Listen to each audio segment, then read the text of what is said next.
Reset by Design Wellness, you did it again. You did it again. We had so much fun. We doing it for the gram, the Bali swing, beach day club, checking out the bamboo forest, going to one of the local spas, beautiful local spas, jumping into a pool covered in flowers, floating breakfast. We did it all, and we had an amazing time doing it together. And that's all because of the space that Reset by Design Wellness creates for us.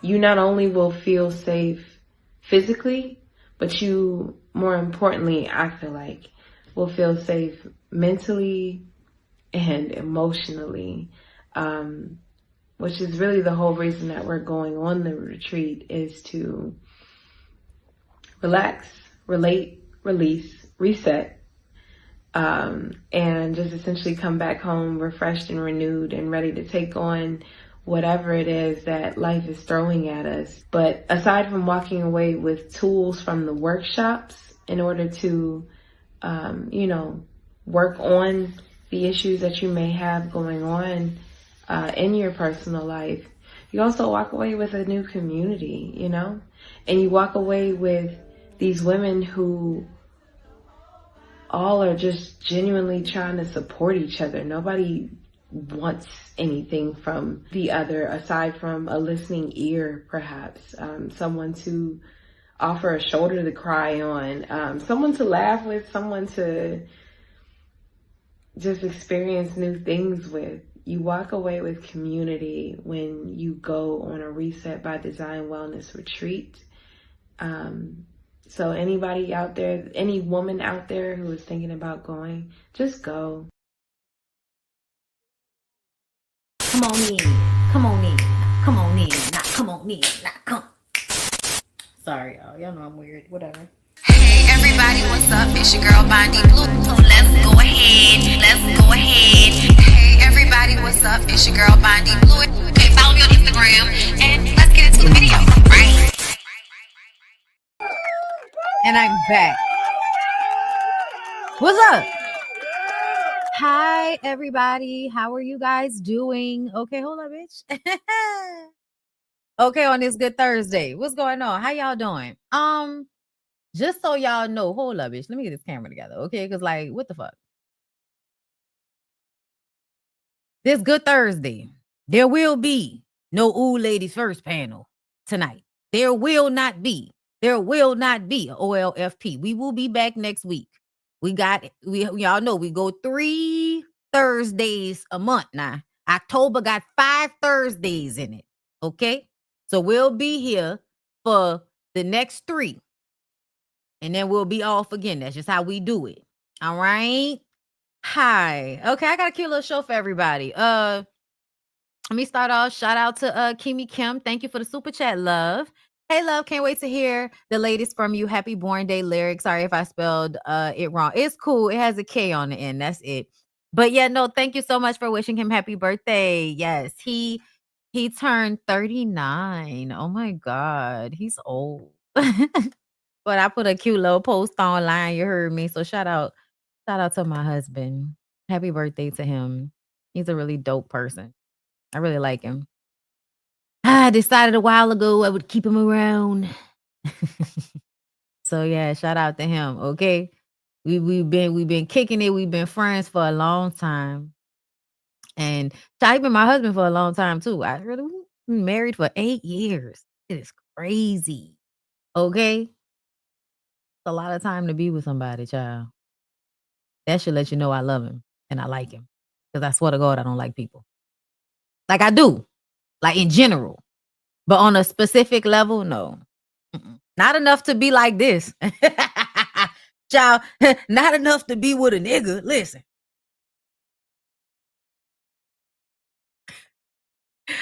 I got a cute little show for y'all today. It's a lot going on and I want to get into it. Okay. I literally came up here and I saved something on TikTok and the shit disappeared and I'm annoyed. Because I know I saved it.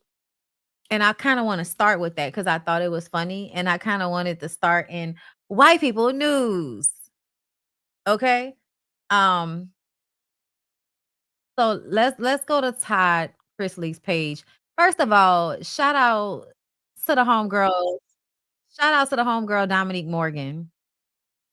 Okay. Shout out to her. She's the one that did the video on this that really put it into perspective because I saw it, but the way I ignore stories about Todd Chrisley, like I ignore it. I'm not even gonna front on y'all. If I see him, I might see it and I glaze over it, right? But because Dominique at one point was a nigga in jail, she has a specific understanding of this here situation. And I wanted to start out with this.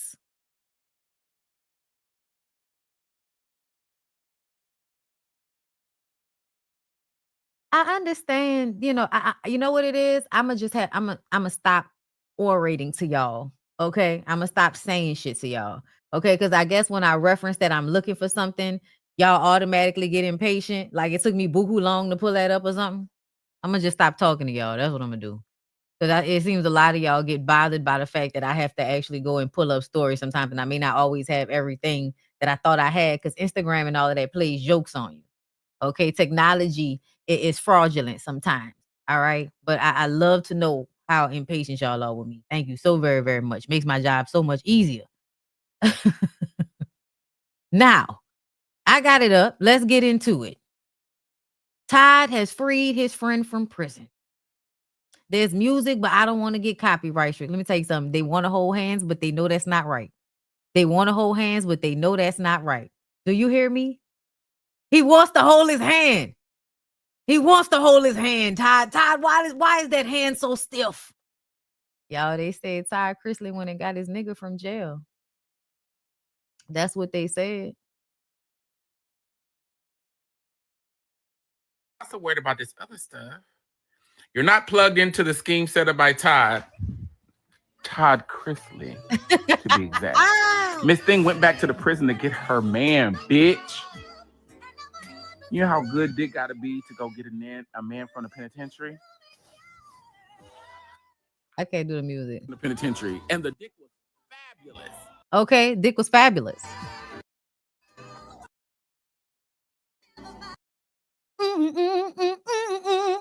Oh my God. Oh my God. Oh my God. Oh my God. Look at all that food. Oh my God. Nigga, you better just got out of jail. What's all on that plate? Nigga got, what is it? Popcorn, French fries, burgers. How many burgers? Is that skull face bread? What is going on? It look like a plate of carbs. A charcuterie board of bread. I think I see some salsa back there. My God. When they spent the bank on son down to the Cracker Barrel or wherever they are. Well advanced. So mama is probably giving, you know, it was a big burrito night on the yard. He's still gonna hunch me type cheese. Listen. If it could, I'm not sure the specifics. I forgot who else ran this story when I glazed over it the first time. But the thing that really killed me about this specific situation, y'all, is the way y'all in the comments. The way y'all in the comments, bro. Hold on.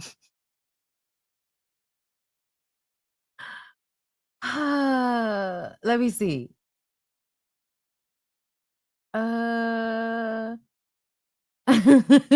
Looking at the comment. I'm sorry, y'all. I just had to read some of these comments right now because I just wanted to see what everybody was thinking. Because y'all know Todd likes to make y'all think that he's not gay. Todd likes to make y'all think that he's not gay.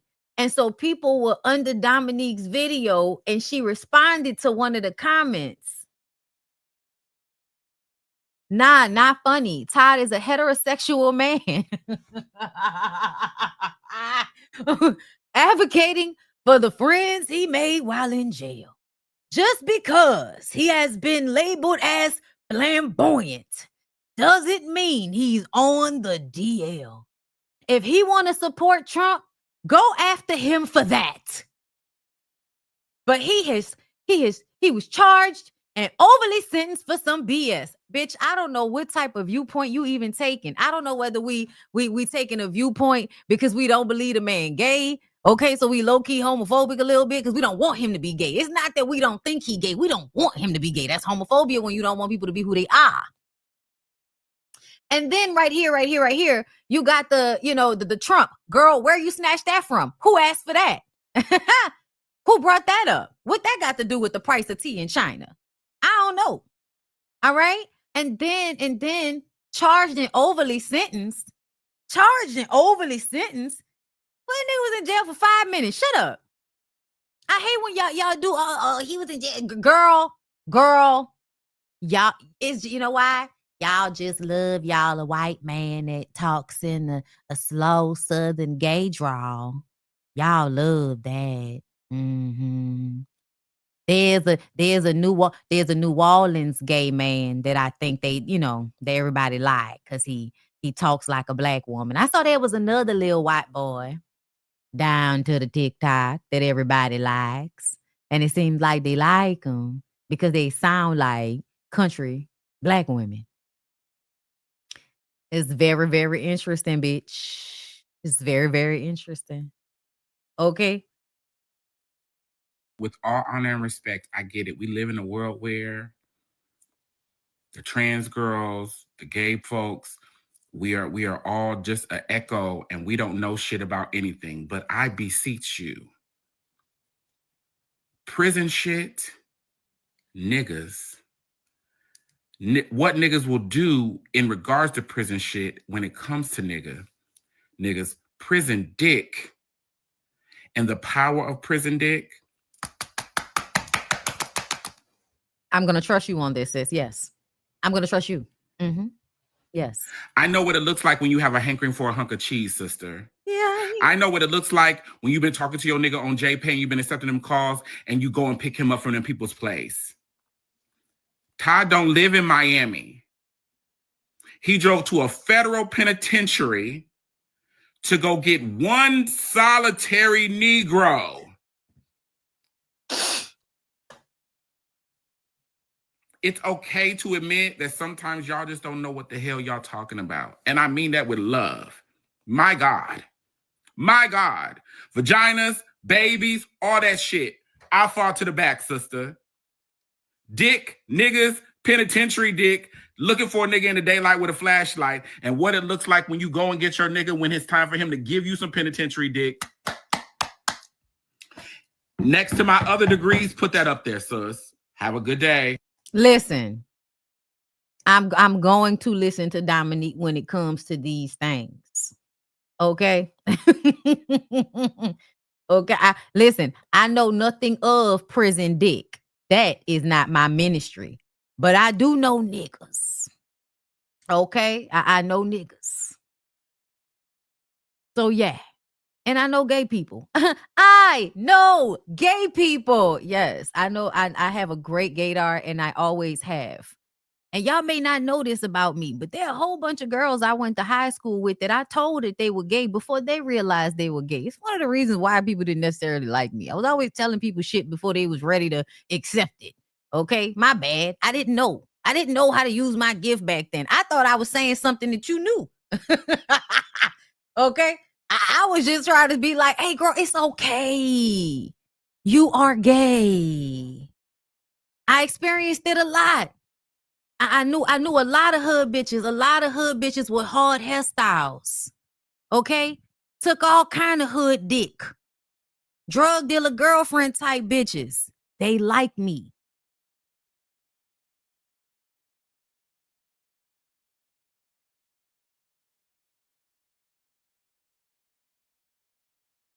I'm just saying. I don't know why y'all be up here acting like, I'm working on y'all nerves and shit. You ain't got to like me. Okay? Bitch ain't got to like me. I know that you're not in. Listen, I'm not going to do it. But speaking of that, let's move on. Can we move on? Let's move on. I want to move on to some New Orleans shit. Okay? Come on. New Orleans shit. Now listen. I'm going to walk y'all because I know a lot of y'all may not know who this is. But this is Miss T. And see, I remember yesterday when we was talking about Cardi B and we was talking about Nicki Minaj, and I told y'all, you know, because everybody act like all these celebrities, y'all try to like separate it from everybody else, right? Y'all try to act like this is something rich people problems, oh, this them people be, and I'm like, y'all, stop acting like this shit don't happen in real life with regular people all the time. I said that to y'all, right? Didn't I say that? I said I know niggas walking around right now. Okay? That's really like just doing too much on the fucking internet. Okay? Putting their kids out there on the internet on some fucked up shit, right? And then this story pops up. Miss T is a local artist from New Orleans. Okay. Love you, ha, ha, ha. Is the only way I show you. Trust in me and I won't trust in you. I will trust in you. And it's all I can really do, really do. I'm sorry. R.I.P. to Phil Weeby. Oh. Okay. Say it up for Miss T. Spell it for me, please, girl. I-W-E-I-B-I-E-O, baby. Listen, I want to do it with y'all. Hold up. But yeah, we have another song out here that most people, like a lot of people might know, but that was her and PNC. Why you acting funny with all your money? Tell me why you acting bad with your kitty cat. Tell me why you acting funny with all your money. Tell me why you acting bad. This is for New Orleans people. With your kitty cat. Ooh. Say, boy, why you acting funny? You never want to give me no love and no money. Tell me I don't sound like her. Okay? Tell me I don't sound like her. I don't trust you. All right, y'all, I'm done. This was her on the internet yesterday. T Squad, it's your girl, Legendary Miss T, and I am making this video. Let me tell you why I'm making this video. I'm making this video because I heard my daughter did a live, right? She did a live. Why she started out the video with no glasses on, stopped, and then put them on. And she's telling people that I'm jealous of her. I'm sick of that. Let me tell you something. My daughter has been trying to sabotage my career. And she done hooked up with gangster, and she think I'm about to go back and forth with her. She's trying to compete with me, but there's no comparison. I've been ignoring her. Y'all read this. I have been there for her. I didn't hook her with Aubrey. This what her daughter said, y'all. Her daughter said, I never regret being a good person. My only regret is being good to the wrong people. I don't have family until I create my own. I appreciate all the strangers that's genuinely rooting for me. Fuck the family. Okay, in my Terry off soulful voice. Fuck the family. You know what happened to my house? You know what happened? The family fucked my husband. Yeah, they fucked my husband. Huh? What you want to say, huh? What the fuck you want to say? Sorry, I was going to do it. I'm sorry. They have truly been my biggest downfall and biggest haters. It really be like that. It really be like that in New Orleans, girl. Please don't associate me with being nobody's daughter, and don't ask me about nobody, family especially. You don't see me with. I put up with BS for so long, and I finally see the light. I'm going to get myself right. Okay? Najee Rumba. I made it this far because I made it this far. All praise goes to God. Peace and blessings. Okay. Okay, well, now I'm going to let you finish saying what you were saying about your daughter sabotaging you, because I wanted to get reference. What I am getting from Quee Williams, I don't know the young lady, okay? Listen.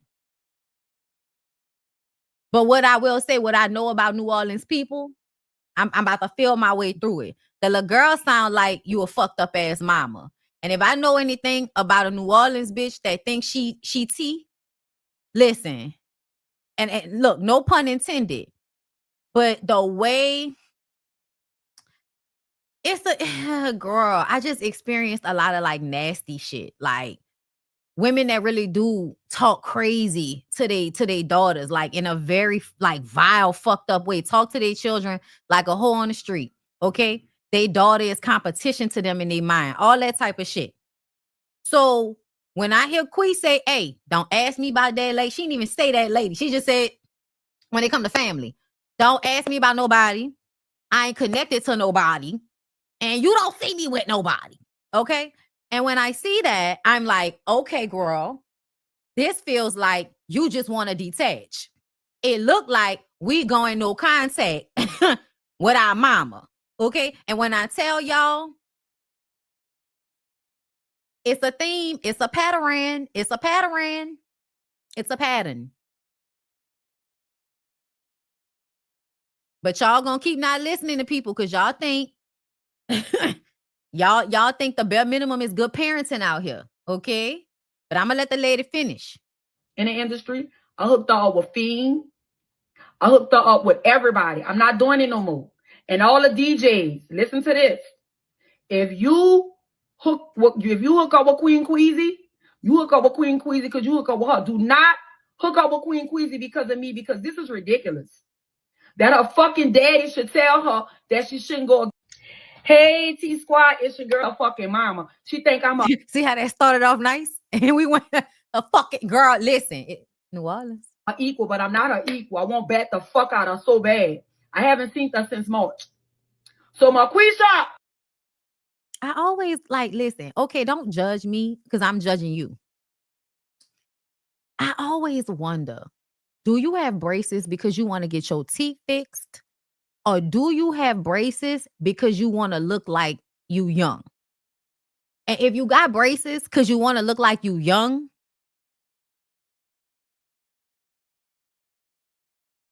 I'm sorry. I'm going to need for you to stand the fuck up, bitch. Girl, stand up. Stand up. That's crazy. Somebody go crazy. My bad, y'all. Hold up. Hey, fucking mama. She think I'm an equal, but I'm not an equal. I won't bat the fuck out of her so bad. I haven't seen her since March. We from New Orleans, so saying you want to bat the fuck out your daughter on the internet is not that big of a deal. But I think in the grand scheme of things, it is. Okay? So my queen shop, you know not to play with me. And we're going to do this right here. You gonna fucking respect me. You heard me? You can do that all you want. Don't use my motherfucking name if you feel that way about me. If you don't have no mama, you don't have no mama. It is what it is. You can say whatever the fuck you want about me. Because everybody know on this internet in New Orleans that I have been there for you. Okay, so with her saying that, one of the things I read in the comments, bitch said, I've truly witnessed what this child had to go through at a young age. Her mama always treated her like a chick off the streets. I always felt sorry for Quee. So many mood swings to deal with every day, throwing everything she owned away for no reason and then laughing about it. A child can only take so much. And you know, there's always somebody that say they'll never disrespect their mama like that. And I'm like, that's because you haven't experienced your mama disrespecting you like that on some level. Somebody said a child cannot give respect when they don't receive it. To be this comfortable to speak down on her like this so easily screams the child just might be right. Listen, those were the first couple of comments I read, and that's what felt right in my spirit. Because I don't know why, y'all, but I just kind of feel like I'm never getting on I don't care what my child do. I'm not getting on the internet about my child. Like if I'm talking about something that we went through, and y'all know I'm saying this, I don't have a child. But again, I don't get on the internet and talk to y'all about my nigga.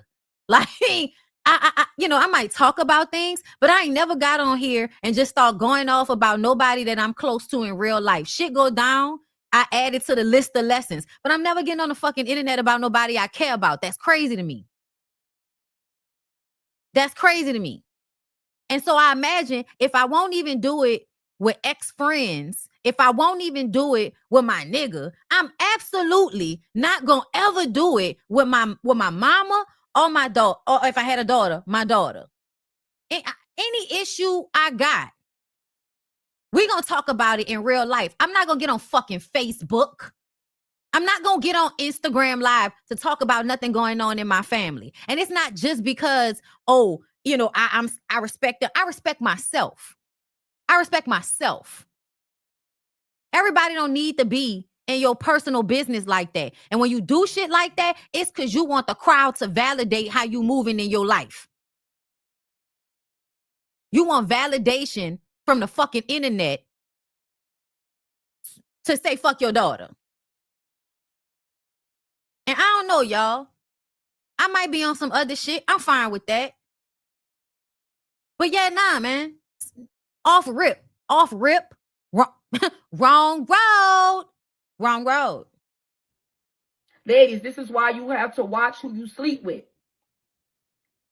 I done slept with a whole nigga that I ain't been with since I was 18, and he in her ear telling her I'm jealous of. What I'm jealous of Quisha of? Quisha don't got my talent. Quisha don't even know how to write. What I'm jealous of her for? What hits did Queen Queasy ever made for me to be jealous of her? Because this bitch gonna stop playing with me, daughter or no daughter.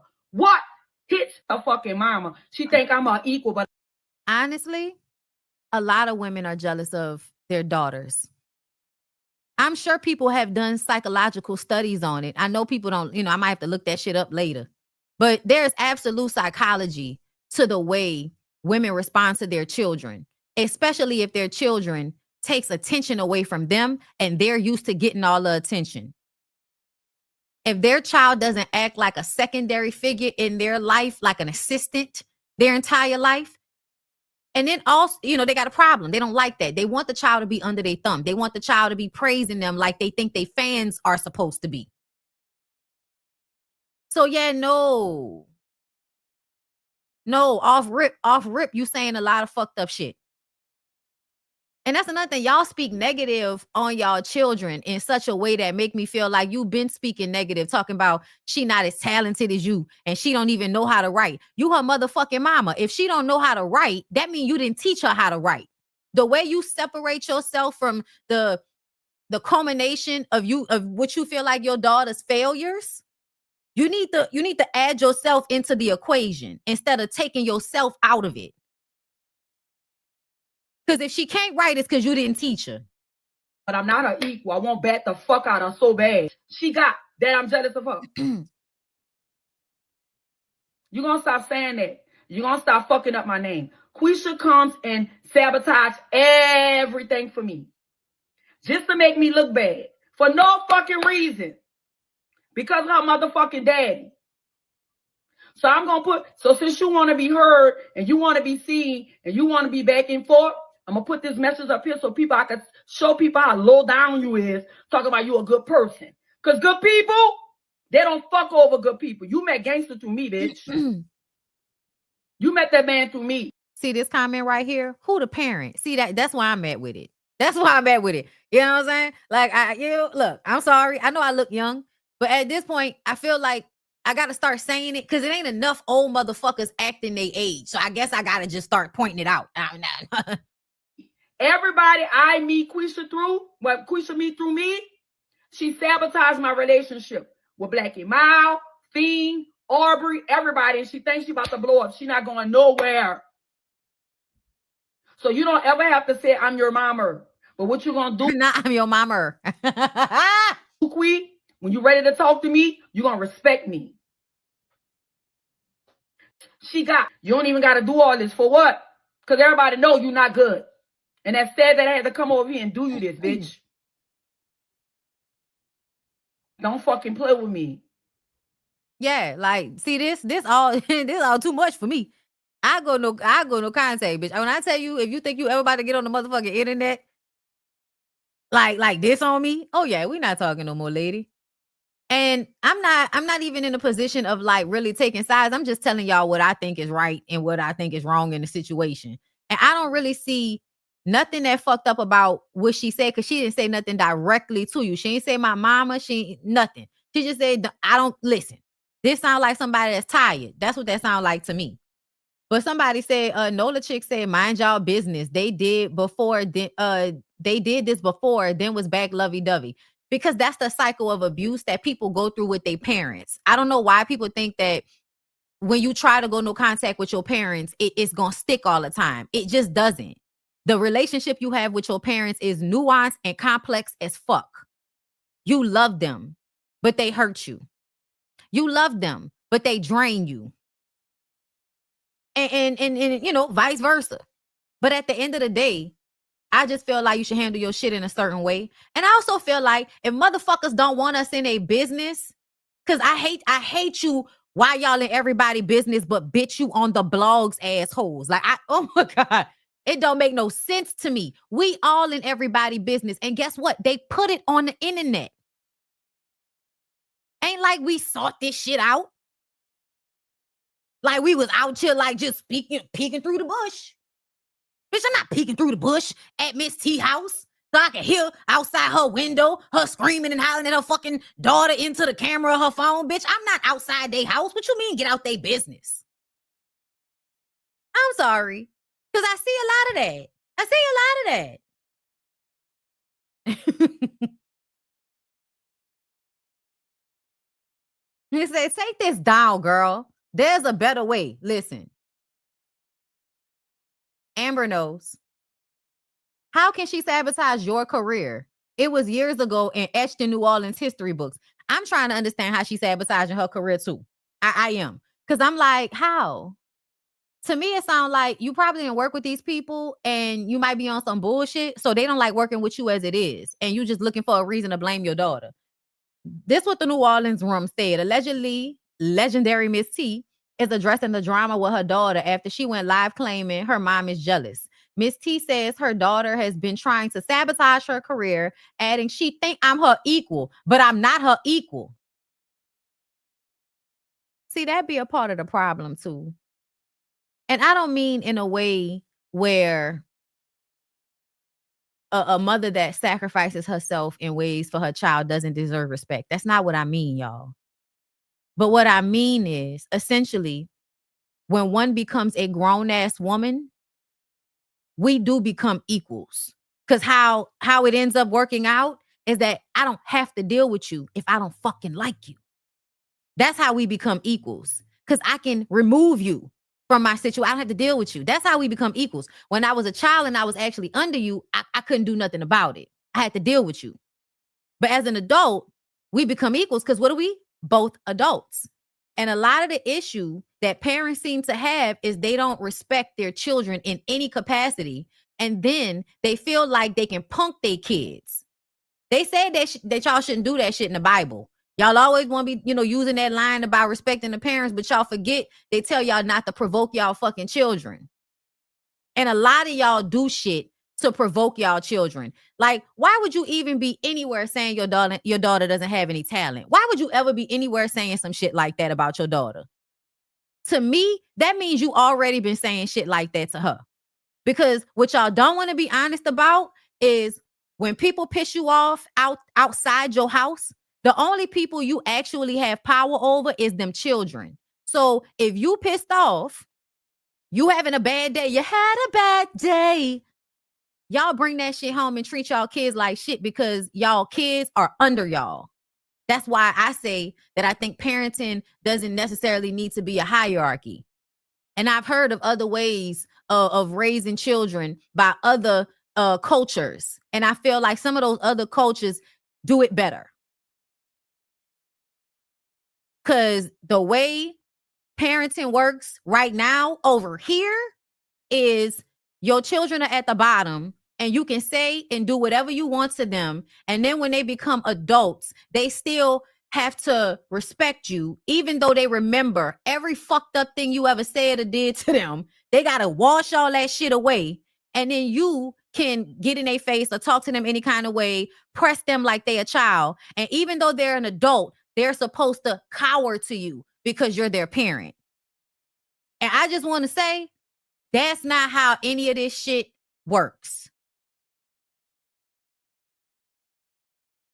Yes, the verbal abuse from parent to children, especially that I've been around. Yes, a lot of using your children as punching bags, a lot of verbal abuse, a lot of calling your daughters black bitches and all of that type of shit. Like, yeah, y'all, I listen, because I understand what it felt like at times. The time my daddy called me a bitch, the time I heard him call my sister a bitch, it wasn't like a normal thing, but when he did it, it broke something in me. Because then it was like, wow, you really don't respect me at all. And there should be respect enough for you not to be throwing that word out at your kids just because they don't want to do what you want them to do. So because I have heard it from other people to their kids, because I have experienced it, I know what those words do to these kids. And everybody act like that's not what it is, especially in New Orleans. Girls like CLIQUE,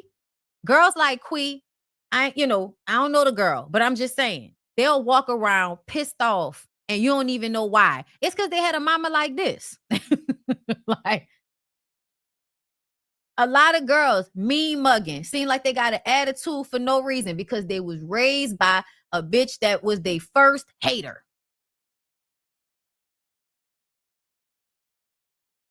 I think people should watch their mouth when it come to their kids.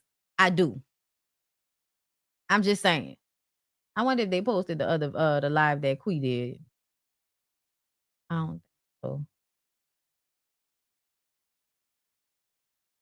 But yeah, y'all, public service announcement. These children don't owe y'all shit.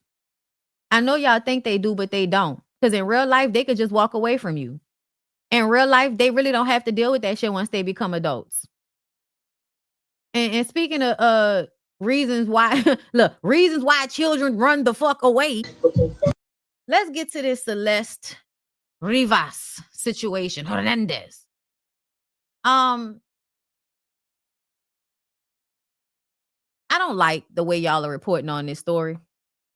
And I talked about it, but I'm talk about it again because I won't get into the recent shit. First of all, I don't like the fact that David hasn't been arrested because I don't care what y'all talking about. She was dismembered. If for nothing, you covered up evidence. For two, she was 14. Why were you having a relationship? Why were you on live with a 13, 14-year-old runaway who now has been dismembered and found in the trunk of a car registered to you? So what is really annoying me is that the way people are reporting on this story, you keep trying to adultify her, make her 15. She did not make it to 15. She's 14. They got together when she was 11. He is a 20-something-year-old man. That's some weird ass shit. That's some weird ass shit. I'm going to say it again. Y'all adultifying her, and then y'all release this shit that I believe was meant to make the Black community the same community that David is in. Even though a lot of us don't really know him and he emo and all of that, when a nigga get in trouble, he's going to rely on the Black community to be on social media, putting their capes in the fucking wind on his behalf. So what you do is you line the story up to now be about race. It didn't matter about race or her saying nigga when he was fucking her, the child. I'm sure that's what was happening. But now all of a sudden, y'all want to make it a situation where we got to now recognize that this girl is other and she's not one of us. So that means don't feel sympathy for her. That means when we try to line this shit up in order to get David off, y'all will not give a fuck. Y'all will say shit like, that's not my business. Black women, that's not your business.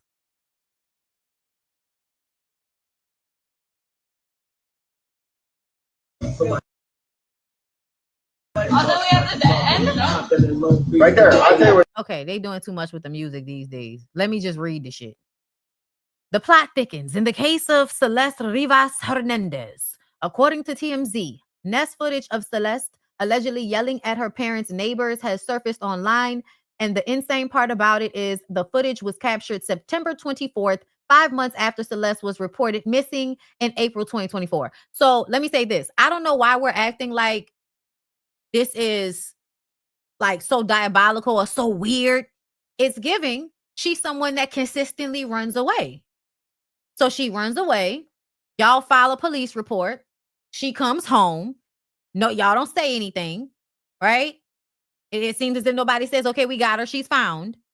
Then she'll wait a couple of months, couple of weeks, whatever. She'll leave again. Now we file another police report that she's missing. And then she comes back home again. That's what, like, to me, that's what it seems like has happened over time. They only did it twice. I think they filed a police report 2 times. And I think when she left, she was leaving and spending long periods of time with David. And I feel like the parents knew about it. The police are investigating because they think she came from a troubled home, which is what I said initially, because I'm not stupid enough to think that kids run away from safe, happy homes. Like, girl, I'm not stupid enough for that. Okay? So, yeah, I think that the parents knew what was going on, but if they said she was supposed to be back at a certain time and she don't come back at that time, then they called the police. Then she comes back. That's, I don't know, but it is given she was supposed to be back at this time and she's not back yet. So now we need to call the police. I also wonder if there's a possibility if the parents were selling her in some type of way. Because if you come and get her, you pay us money, you take her, you're supposed to have her for a day or 2, and now it's been a week. No, you need to bring her back. So that we can make more money off of her. I don't put it past anybody. I know a lot of people like to live in la la land. I don't put anything past anybody. Especially a girl that'll end up in a situation like this. So the incident occurred about 1 year before her body was found dismembered in David's Tesla. In the clip, you can see a family sitting in front of their home being confronted by Celeste over a prank. You can see the family listening to music before Celeste accuses their young kids of pulling a ding-dong ditch prank at her parents' home. While the video isn't very clear, the family confirmed the woman in the video is Celeste, and that's another thing. Woman. What you mean, woman? Celeste, they believe that this is Celeste due to them recognizing her on missing posters just months prior. In the video, she calls the neighbors the N-word, prompting the neighbor to inform her that they weren't Black and to not call them that. I'm looking at these white people. She knows y'all are not Black. But people that say nigga like that, as I do, you'll use it as a pronoun. Meaning that when you are talking to people, especially in anger, you will nigga them. And it's not because they're Black. It's because it's a pronoun. It's a word used in place of other pronouns. Of your name.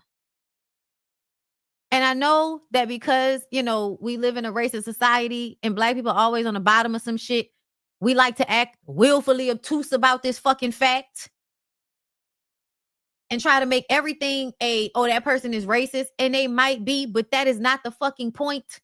So why is that the thing that y'all are highlighting in this? And then trying to act like because y'all saw her and this was supposed to be after she went missing.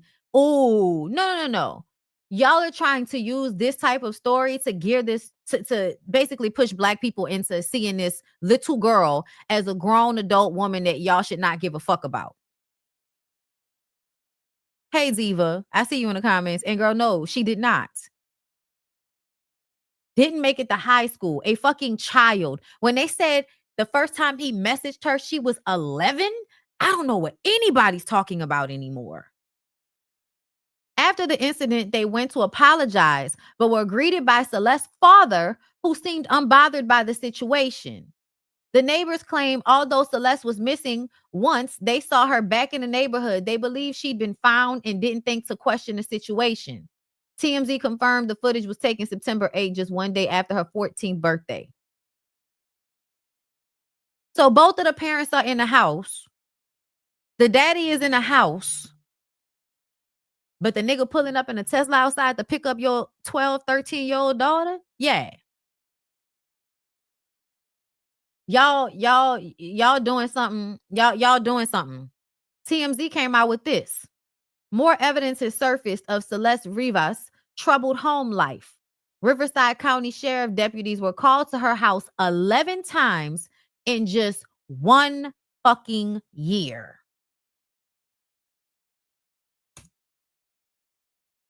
I think that's crazy. Not only is that crazy, I think that says so much about how our system fails these girls. Because what the... So deputies repeatedly responded to her house in Lake Elsinore, California, between February 2024 and April 2025. According to police records obtained by TMZ, and get this, cops say deputies visited Celeste's home 3 times in a single day, March 19, 2024. That's the same date on the surveillance video TMZ obtained from a liquor store on the same block as the family home. Celeste's sister went to the store after Celeste ran away and checked to see if she was on the video. There is a shot of Celeste running down the street and going out of frame. A car pulls out. It's unclear if she got in that car. 2 of the 3 visits that day were at Celeste's home. The 3rd was to the liquor store. The records state almost all the calls were listed as minor crime investigation, with the exception of 1 other call for suspicious circumstances. Police took reports for 4 of the incidents, and cops plan to do follow-ups on 3 of the calls. The dispositions of the rest of the calls were not available. Worth noting, police responded to Celeste's home at 9:29 p.m. on April 5th, 2024, about a half hour after her family reported her missing to police at 9 p.m., according to her missing flyer. As we first reported, Celeste had a troubled home life and threatened to run away several times.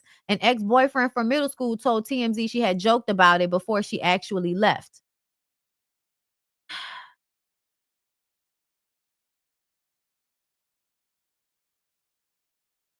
So her death certificate shows what was expected. The cause of death is being deferred while the LA County medical examiner and the LAPD try to establish how she died. The death certificate obtained by TMZ says Celeste was found on September 8, 2025 in a vehicle. The manner of death is pending as the investigation continues. The certificate says an autopsy was performed, but we're told the ME is awaiting toxicology. Celeste was not pregnant, nor has she been in the last year. So that means we can rule that out for a reason why David could have possibly unalived her, killed her, whatever you want to say. The teenager's dismembered body was discovered in the trunk of David's abandoned Tesla in early September in the Hollywood Hills. Okay. LAPD Captain Scott Williams told us it was critical for their investigation to know whether Celeste died from foul play or other causes. Without the ME's findings, it couldn't be squarely called a homicide. David had continued touring while police investigated, but canceled his Seattle show after police identified Celeste, and fans quickly connected her to David through video and photo evidence. And remember, we spoke to Celeste's mother, who told us she had an eerie feeling her daughter was the one found in the vehicle, and revealed she knew she was dating someone named David. David was born David Burke. David still silent on the matter, then canceled his remaining U.S. tour dates on September 19th. The release of the deluxe version of his album Withered was also paused by his label. TMZ also learned police searched the Los Angeles home in which the streamer-turned artist was residing before his tour again, looking for traces of blood and taking hair samples.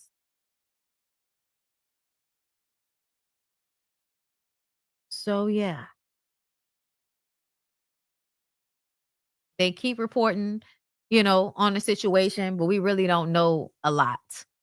We don't really know a lot. And I don't understand with what we know why he hasn't been detained in any way. It's weird. I want to read this story about the boyfriend. A California teenager who once dated Celeste Rivas back in middle school is speaking out, saying she had a troubled home life before running away and her mom treated her badly. In an exclusive interview with TMZ, 15-year-old Damon Hernandez and his mother, Jamie, told us about his relationship with Celeste at Lake Elsinore Middle School. Celeste was in the 7th grade and Damien was in the 8th. Damien says he met Celeste when she was looking for something serious, describing her as kind. He says, something serious? The fuck? He says her troubled home life made her unhappy, noting that her mom did not treat her well. Damien said she talked about running away from her Lake Elsinore home and even joked about it around school. Then one day she was gone. What's more, Damien said he heard about Celeste's alleged relationship with singer David, but he was surprised because he thought she was happy outside of her home life. As you know, Celeste, yeah, I read all of that. We know that. Damien recalls feeling shocked and saddened. I wish they would have, they didn't get more information than that out of him. Like, give me an example of something she told you about her mom. I need to know more. But I'm telling y'all, like, them parents, boy, y'all, I used to hate when people would always bring up parents when they would talk about, like, R. Kelly. And I still do. Because when people bring it up about R. Kelly, it's like y'all trying to act like he would have never assaulted somebody if the parents hadn't brought the child there. And it's like, no, because that's not always the case. He actually sought girls out. He had niggas picking girls up at McDonald's, niggas picking girls up in malls across the country. He would be in a whole nother state and he would have a homeboy, some dingy ass nigga somewhere, see a girl that Robert might like, pick her up and fly her to where he was. So it is very, very annoying. Very, very, very, very fucking annoying the way people will come out and talk about, oh, blame the parents, blame the parents. Yes, to some extent. Yes. But not in a way that excuses that nigga. And that's what a lot of people was talking about. But in this situation, I feel like, what were y'all doing to that child that had her running away? What were y'all doing to that child that had the police called all of them times, 11 times? And why the fuck had y'all not reported her missing again since she came home after y'all reported her missing the first time? Like, they knew where she was. Why didn't they say she was missing once David went on tour? Because what? Oh, we already did that? Because look, April, and they did it in April. And I feel like somebody said she was online in August. But they knew where she was. That's how I feel. I feel like they knew where she was. And I wonder if calling the police was sometimes like a control tactic. But either way, it's given they didn't care. That's what I feel. It's given they didn't care. Exactly. Because what the fuck? Absolutely. Her parents, the adults, failed her. My God, today. Girl.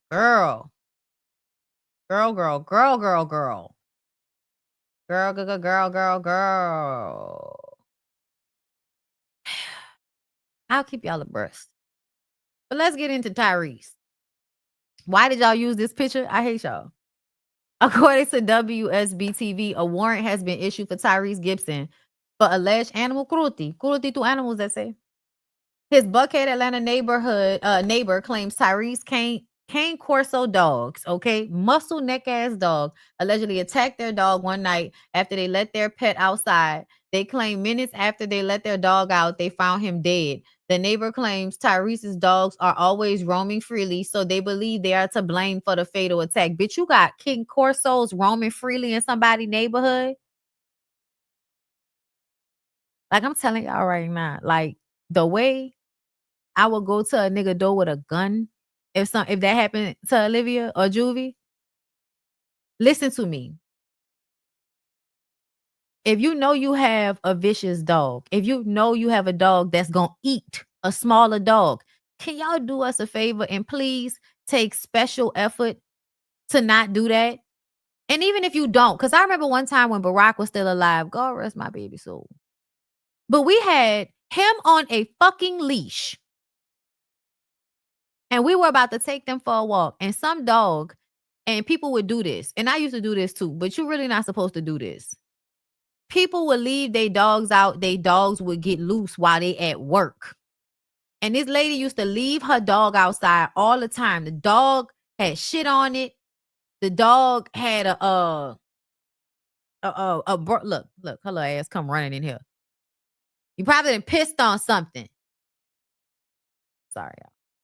So we outside. The lady, you could tell it had like a leash or something tied to it that broke. Little bitty black furry dog. Looked like you don't really take that good of care of that dog, to be honest. The dog get out. The dog comes on our property as we coming outside with Barack and Olivia on leashes. The dog walk up to Barack like Barack was not the size that he was. And Barack picked that little motherfucker up in his mouth and went to ta. And we had him on a leash, so we was able to pull him back so he could let the dog go. You know, thank God the dog, you know, ran off and then the people came and got their dog. But I was just like, that's why we don't like to really walk our dogs. That's why I don't like to walk my dogs in the neighborhood all the time, because people will have their dogs free and they dog come running up on your. I can't tell y'all how many times we've been walking a dog and some big ass fucking dog freely walking, just come walking down the fucking street. And I'm like, bro, if I got to jump on somebody caught with this fucking dog, okay? And Juvie is not light. Juvie is not light, but I got to pick him up. He a French bulldog. He can't run that fast. Liv might be able to shake you up a little bit. She a little bit more agile. But get control of y'all motherfucking dogs, because that's what bruh. I was Erica, I was watching your video before I came up here, and you was talking about this story, and you showed the picture of that fucking dog that this dog killed. When I tell y'all, I was about to cry. I was so upset. I was like, oh my God. Cause like,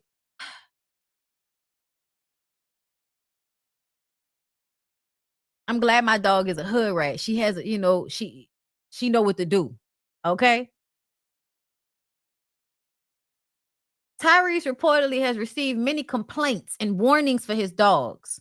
One of his neighbors said she has felt unsafe multiple times with his dogs roaming around the neighborhood. But then you would be mad if somebody shot your fucking dog. See, that's what my paw would have did. My paw would have went around the corner and knocked on your fucking door with a gun and said, if you don't get the dog, I'ma shoot it. And I'm obviously, y'all, I'm anti-cruelty to animals, SA. But I'm telling you right now, if your dog kill my dog, it's up. Roman, King Corsos. This is like just negligence. That's crazy, nigga. Yes, it is negligence on his part as the homeowner. Y'all, and I'm somebody that had a dog that used to get out all the time, and I would feel so guilty because I would never want my dog to have attacked anybody. And niggas used to just be getting out, digging holes and shit. You go use the bathroom, come back outside, this nigga down the street. Okay? We tried. Then I was like, I'm not chaining my dog with that heavy ass chain they had back there. It's my dog. And I miss my dog. Police attempted a search warrant at his residence, but he nor the dogs were home. So that mean that nigga knew them dogs was outside, found out that dog ate somebody else's dog, put him in a truck and dipped. Tyrese is like, this is another like signifier how often Tyrese escapes accountability for shit.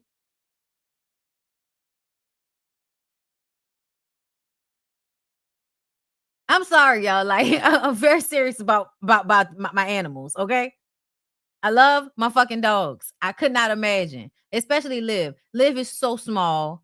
Like, Liv is so, like, she work on my nerves. I was cursing her out today because I take her out in the backyard and she jumps. There's a crack in the fence. She jumps over into the other yard. Y'all, do y'all know them little sticky bugs? Like, you know, like these little green sticky things that be on plants and they get all over you and all over the dog. I spent 45 minutes picking shit off my clothes this morning because that bitch wanted to jump over the fucking fence. And now, y'all, I feel like that dog is some type of bulldog or baby pit or just some shit. It's a sweet dog. But you know how dogs be. If they got a fence in between them, they got... She ain't got no fucking teeth. She doesn't have any teeth. And she running up on this big ass dog.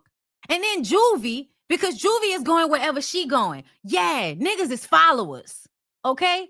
Boys, males, they're followers. Believe me when I tell you, nothing shows you this more than watching my two dogs move. Liv is deciding where they're going. And he's just gonna run behind her. I've seen it too many times, y'all. It don't make no fucking sense. He followed behind her, so now he didn't jump through the goddamn gate. And he got teeth, but they little. And y'all know how French bulldogs, though, they necks can't go. Like, they what you gonna do? Every day. Listen, that's why we can't let them out at the same time. Because Liv always gonna do some nigga shit and jump through the fucking fence. And I gotta jump over. And y'all, the way I was covered in all them little sticky bugs, y'all, I'm telling y'all, if you ever see me out on the street and you see a sticky bug on my clothes, please forgive me. They don't, like, you pick them all up, you wash it, and you still find them holes on your clothes some type of way. There's another reason I need to move. Never seen no shit like that before in my life. When I ain't never seen no sticky bug shit when I was a kid. I had a backyard. We had bushes and shit. I want all of that shit cut down. All of them. I'm tired. Get some fucking wood, Lyric. Plant this shit up. I'm gonna do it myself. I'm tired of this, y'all. I'm sorry. This happened just this morning, y'all. This happened just this morning. I'm still upset about it. Let's move on. I'm sorry.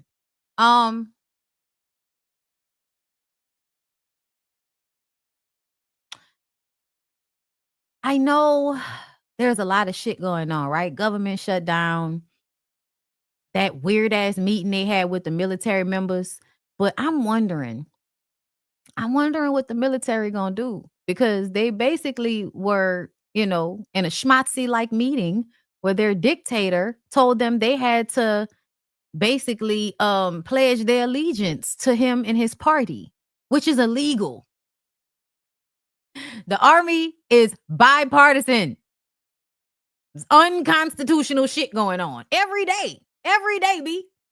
That's why I was like, why y'all coming in my comments acting like this late night ass government shutdown that these niggas did? Like, I don't even understand what y'all want from us at this point. The only thing I can stop doing is paying for shit. Talk to me when y'all ready to do that.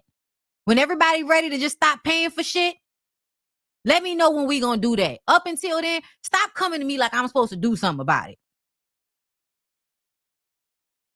But what I will say is, I was on social media last night in Italy, in Paris, a lot of places around the world, y'all. They are heavily monitoring what we are seeing right now. They always have, but they're heavily monitoring what's being covered, what we're seeing. And you could tell because of Sinclair and all of those other conservative groups that own the television stations, they own the AP, they own the news outlets. That's why that's supposed to be independent, and it's not supposed to be able to be bought by individuals or corporations participating in party bullshit. So now they're basically trying to incite a civil war amongst Americans, and it's not working. I know it seems, bleak, but I think it's funny, low key, once I get perspective about what's going on, them trying to, the left versus the right, all of that shit, like, in general, that's just dumb. In general, left versus right, that shit is dumb. It's stupid.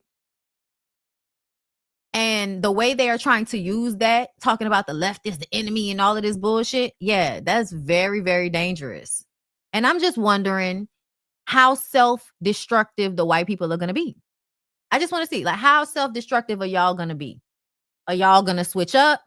Are y'all going to do something different? Are y'all going to surprise us? I'm paying attention, especially the military. What y'all going to do? Because they just straight up called y'all a whole bunch of fat bitches that need to get in line. No, they literally was calling these men fat. The fucking president can't even button up his coat jacket and can barely breathe. Falling asleep during conversations like fucking Birdman.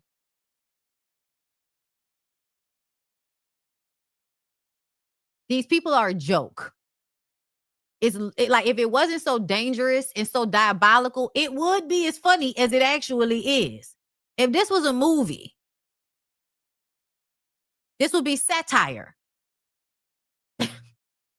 I say all that to say in other places in the world, things are still changing. And I think it gives hope. And so I would like to impart that.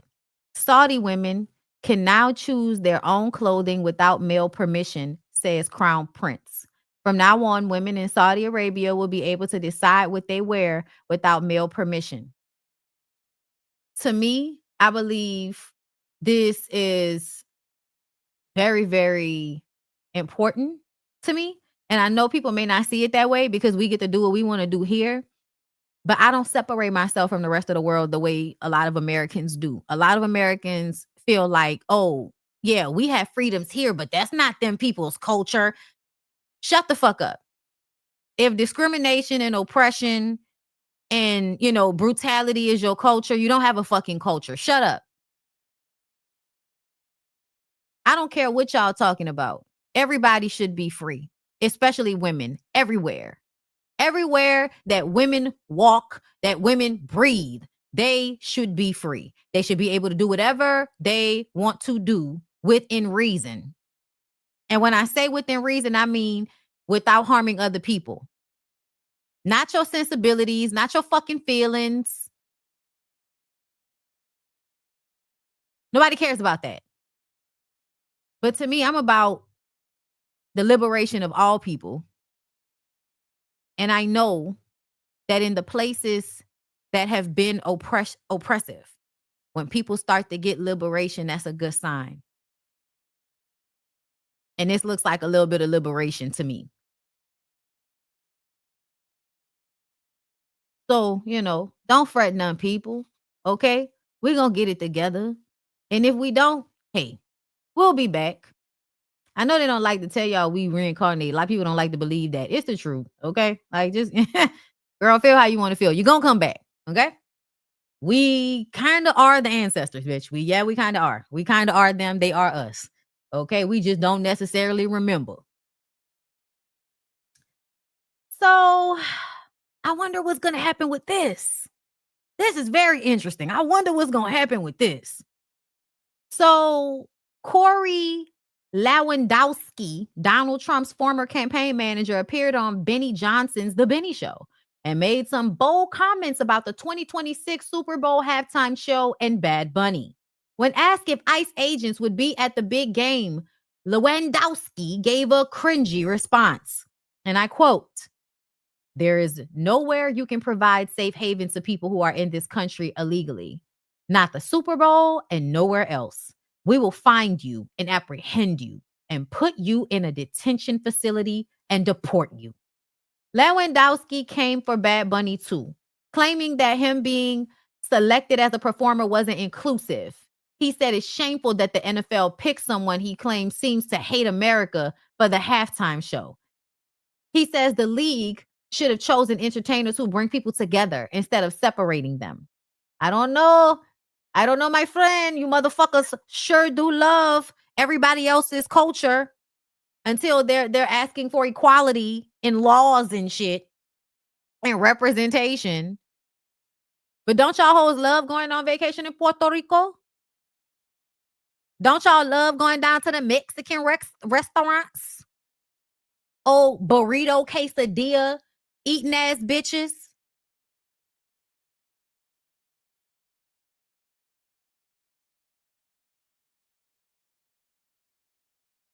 Love my rhythm, but don't love my blues. You bitches ain't shit. Sorry.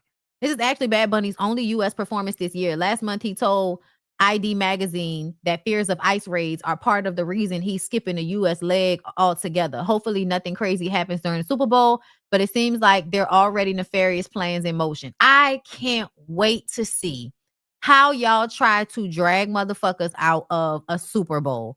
I can't wait to see how that looks in 4K. I can't wait. Because I think that would be, especially if they had the cameras. Oh my God, the NFL cameras, social media, NFL cameras showing y'all snatching people out the lines for the Super Bowl. And that's like on a national stage. Because see, a lot of the shit that's going on with them snatching people, even though we're hearing about it and we see it ever so often, we're really not seeing it. We really don't know. We're pushing it away. But essentially, I don't care what nobody's talking about. Y'all just making it easier for them people to get trafficked. And that's where my issue comes in, because I think it's almost nefarious enough to be the actual goal. It's for y'all to snatch these people up so that y'all can have them trafficked. Yeah, I don't like it. I don't like it. I don't like it at all. I would stay home. I would stay home anyway. Like, to be honest, who the fuck can afford to pay for Super Bowl tickets? To be real. Like, have y'all seen how expensive Super Bowl tickets is? It won't be any poor immigrants running up into the Super Bowl. So the people they would, unhand me, motherfucker. Like, I would love to see how that would go down if that's what they're gonna do. I think that would be the perfect place to do it. But all of your capitalism and all your pro-America bullshit, go ahead. Do some straight Holocaust, civil rights movement, Jim Crow, evil, decrepit on national television ass shit. Go ahead. Bring out the hoses. Do what y'all did last time to the black people and they put that shit on television. Remember? Y'all remember what happened to us?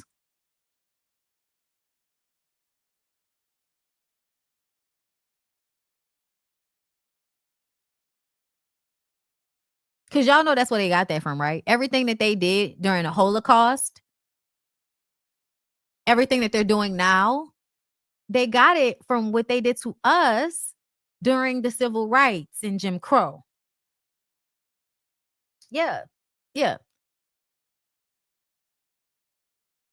That's what happened, girl. It's very much them, doing to them what they did to us. It's crazy. And everybody act like there's no connection and we need you. No, baby, I'm not going to mind my business. I might be at home, but I'm definitely not minding my business. I'm not going to mind my business. I'm going to mind a business that pays me, and it pays me to talk about this shit. So that's what I'm going to do. So let's move on because things are funny and we need to switch it up. Georgia Southern University announces Rashida as their 2025 homecoming artist. Why do y'all keep doing this to Rashida? Homecoming artist is Rashida.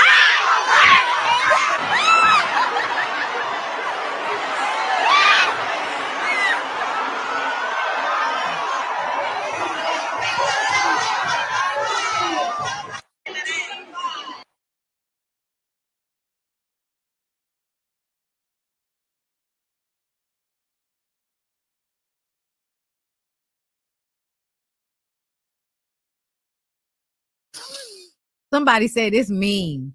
It is. It is. It is. But do you know what else is mean? Staring a grown woman in her face and with obvious trepidation, but unmitigated gall, saying to her, I don't believe that he did that to you. I'm friends with his current wife, and I just don't believe he did that to you. I know I wasn't there. I know I didn't really know him or you back then, but yeah, I don't believe that happened to you. So yeah, when things like this happen, I try to keep that in mind. Because to me, consistently throughout the years, Rashida has had moments where she shows you she don't give a fuck about nobody. And I ain't gonna lie, I love karma and balance ass bitch. If you have basically spent most of your career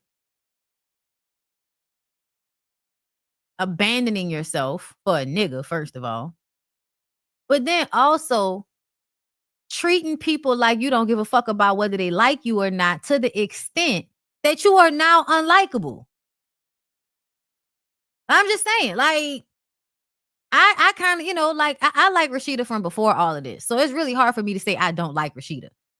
But there are so many times that Rashida has done shit and I'm like, Rashida is one of them really mean, you know what I'm saying?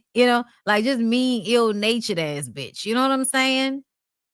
And I know she got friends and all of that. And yeah. All that. And reality shows not real and all that. But you know what was real? You really did sit in K. Michelle's face and tell her that. You did. And it's been a few times. I really do feel like it's been a few times that serious things have taken place.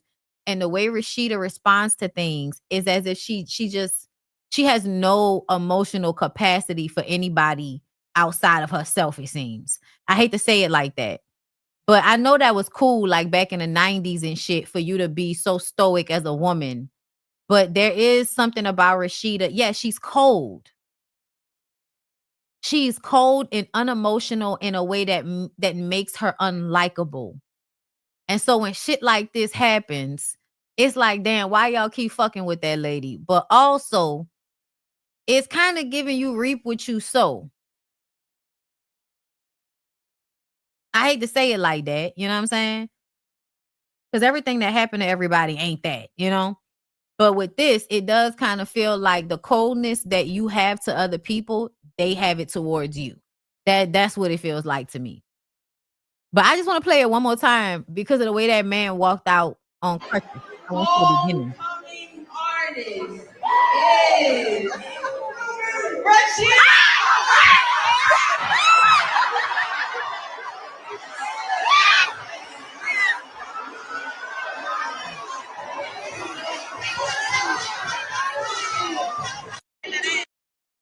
I'm not standing for this shit. Literally, I'm not standing for this shit. The immediate and consistent laughter is embarrassing. I can't wait for K. Michelle to see that she can only sell out a college cafeteria. Oh my God, the way he learned how to walk again on them crutches took me out. young Jock Scrappy Walker wasn't available. My God, today. That was funny. I'm sorry. I'm sorry. I had to give that to y'all. Okay. Speaking of love and hip hop. Oh, I know y'all love me. And I know y'all don't always agree. I know. And I'm cool with that. So you ain't got to tell me. All right. If you don't agree with me, you don't agree with me. It's fine. I'm just going to talk my shit, but I have given up and I am slowly but surely inside of my person giving up on people raising their children to be more progressive and open and more receptive to other people and other identities, to understand that it is okay to acknowledge that there are other ways of living while still learning who you are and standing in your personhood and making decisions for yourself as you grow. I know a lot of y'all, when we talked about the gay BC thing, a lot of y'all, y'all be, a lot of y'all are truly like, y'all like me and stuff, but y'all are a little homophobic. Some of y'all, okay? So I know we not gonna always agree. But I need for y'all to know in this situation, I really don't give a fuck. Jocelyn Hernandez, a woman that literally is a, how do I say? A reality TV show version of a pimp or a madam, and how she is able to display this in a reality-driven, truth, fact-based situation. Okay? So what I mean by that is you legally get paid to exploit young women for financial gain.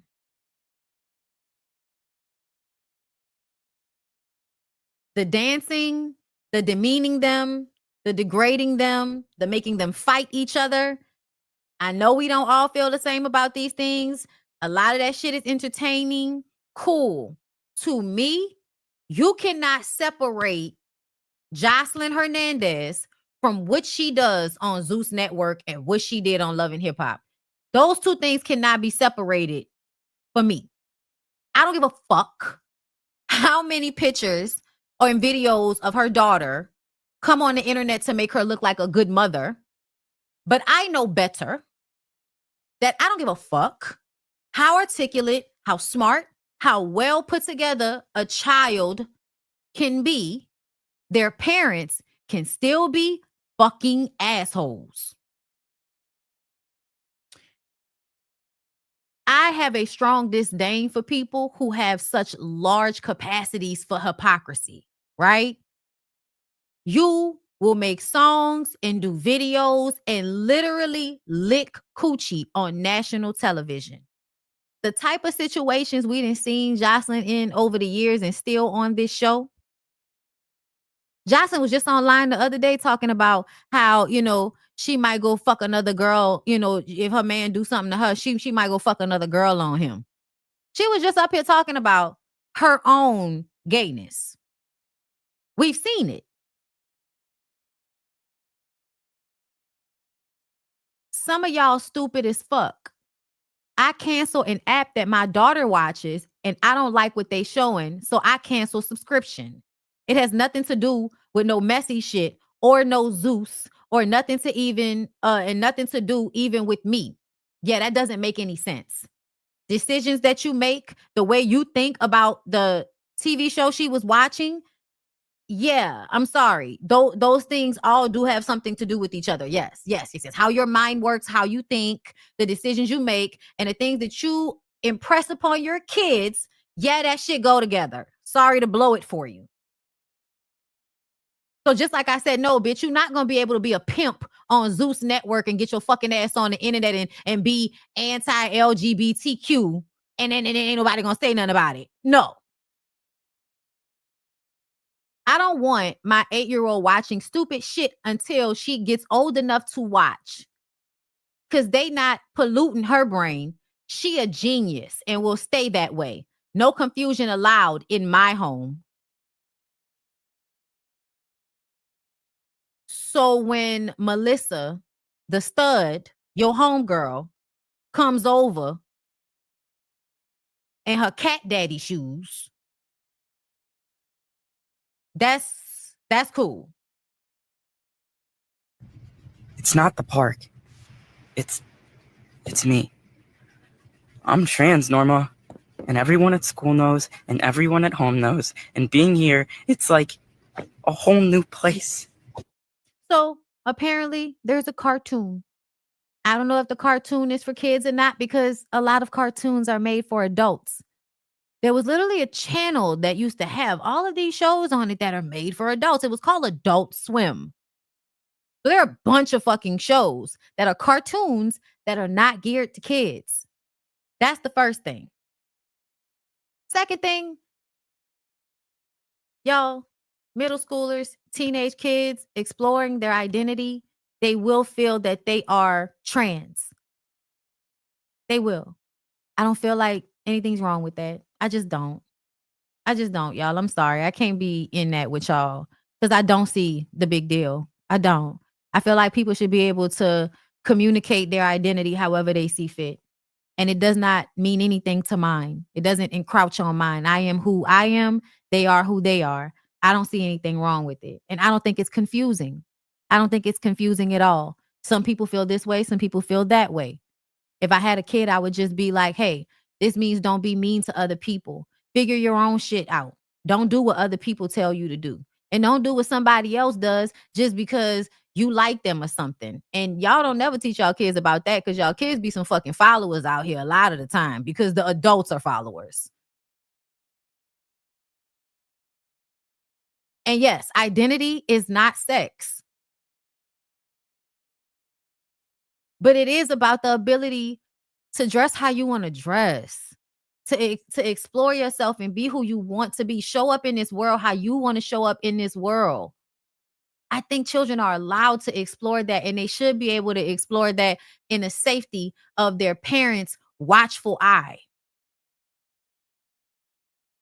And there are kids that feel this way, y'all. I hate the way we all grew up with people and we knew how they were. We knew they were gay. We knew that eventually they probably was going to be dressing like a woman or like a man or whatever. Like, you knew this shit about people in middle school and high school.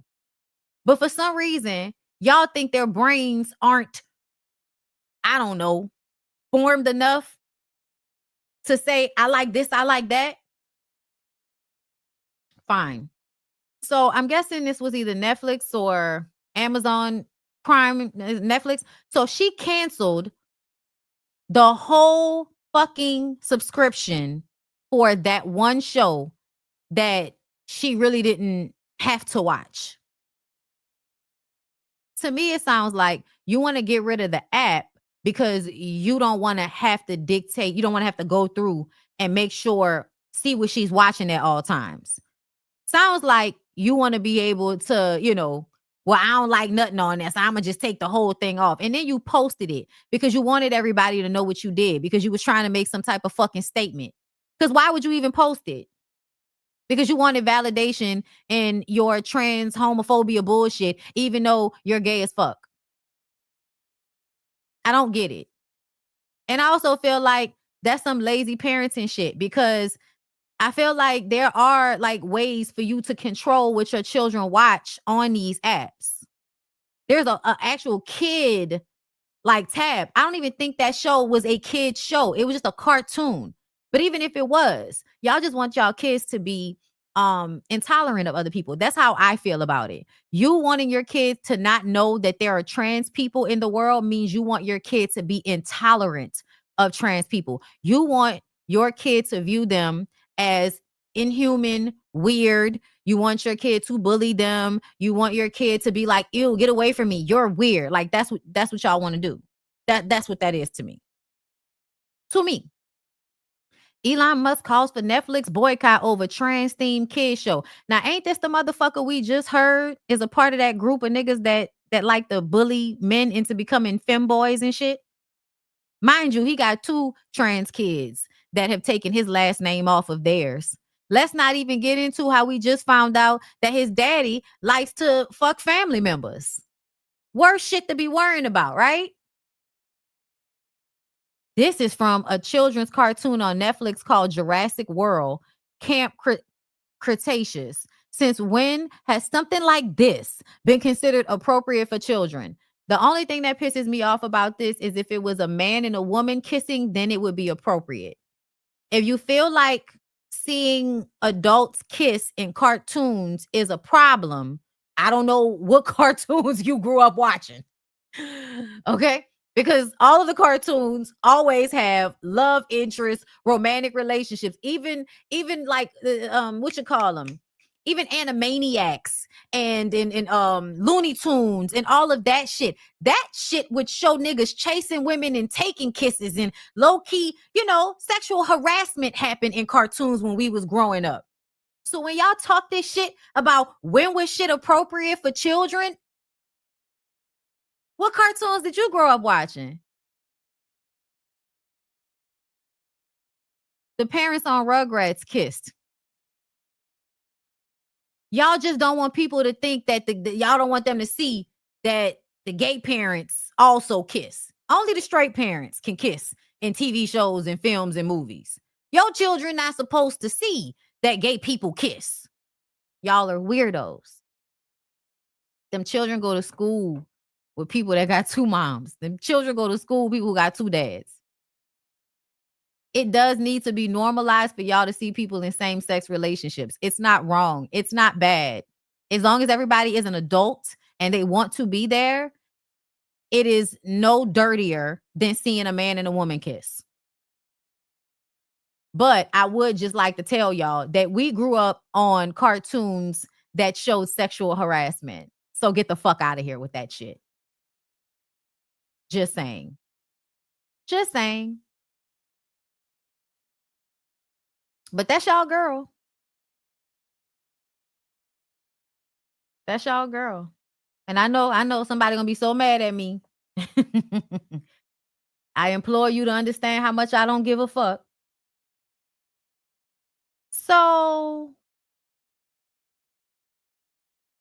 let's do the remainder of the Nicki Minaj Cardi B debacle. Okay. So where I left off was seeing this one. We got that address, bitch. We on the way. But then when I looked at it, it said not the pop base. And then when I went to her page, I was like, I don't see that. So I don't know if that's real or not. But that's why I left off. Now, apparently, after I tapped out, more ensued. And it was really just Nicki Minaj, because I believe Cardi B called her bipolar and schizophrenic. And after that, she stopped. Nicki Minaj proceeded to continue. I know Megan is dropping a new song. I actually used the post that she used on Instagram.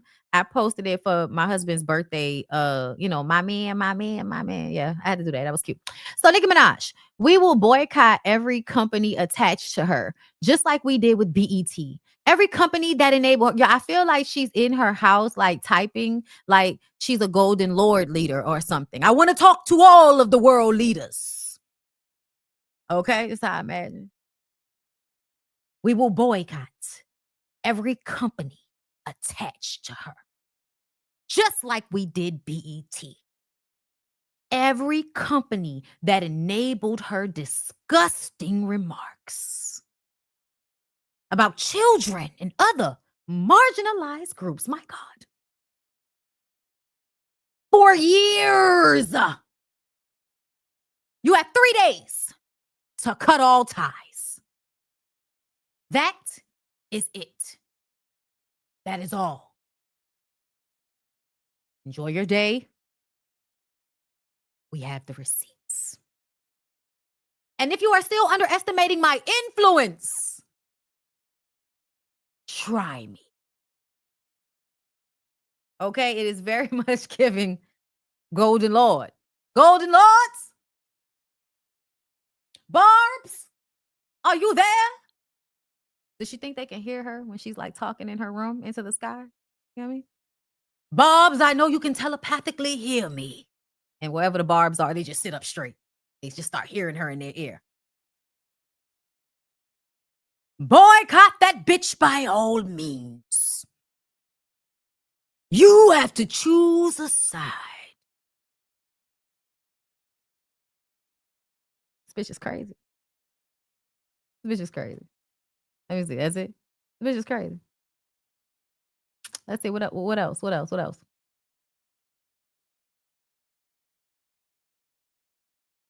Quavo, was it worth it, dummy?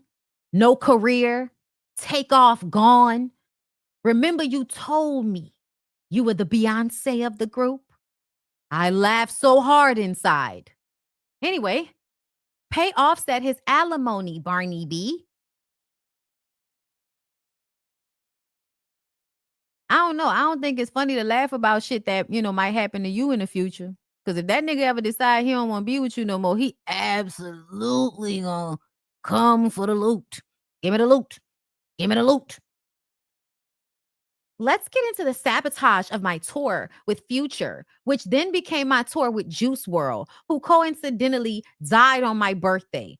Belt to ass on these posing ass coons. Let's go. Ma'am, you reference MAGA. Ma'am, you added Donald Trump.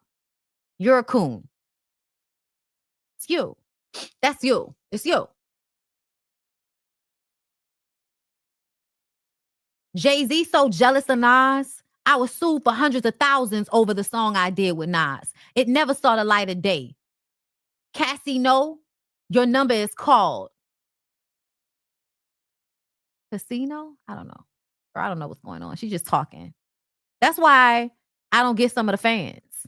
Because, like, you somewhere making sense of all of this? Yeah, bitch, Ja Rule, you somewhere making sense of all this? Jay-Z got mad that I wouldn't give him a beat that I had already began legal paperwork for. The song I did with The Weeknd on Queen, he said it's Beyonce's beat, and Hoberson just laid down and let them take it and then sue me for remaking a similar beat. Mona Scott, your time is up. Gail, the goofy bitch king, your time is up.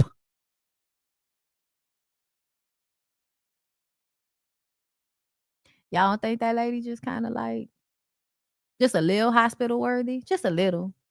72-hour hold, maybe? Nothing too strenuous, you know what I'm saying? Like, we don't want a Wendy Williams and shit, you know what I'm saying?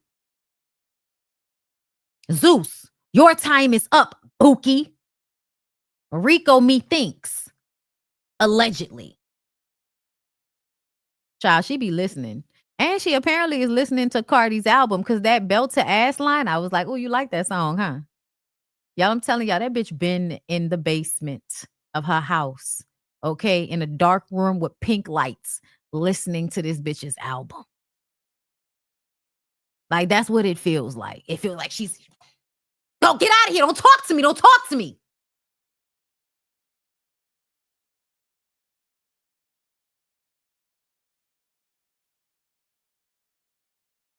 I hate this bitch. Like bopping. Oh, no. Like, yeah, bitch, you know the words. Been putting belt the ass. Yeah, bitch, you know the words. You know the words of the song. Okay? I'm pretty and I'm petty as fuck. Pretty and I'm petty as fuck. Yeah, bitch, you know the words. You know the words to the songs. Exploited her damn sister for a baddie chain. Y'all, what? Nicki Minaj half-sister Ming Lee has officially joined Zeus Network, a part of new cast for Natalie Nunn's Baddies Gone Wild. Well, if anybody has been groomed to be abused by bitches, it's probably Nicki Minaj's little sister. So we'll see how that all plays out. So, oh, and also, Billboard, you're fired, ma'am. What in The Apprentice is going on here?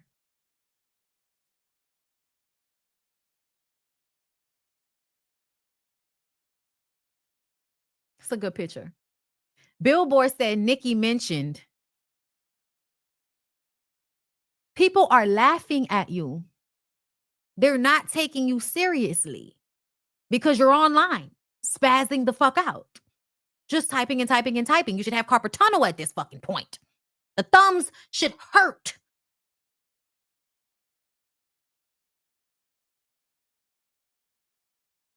You can't fire Billboard, bitch.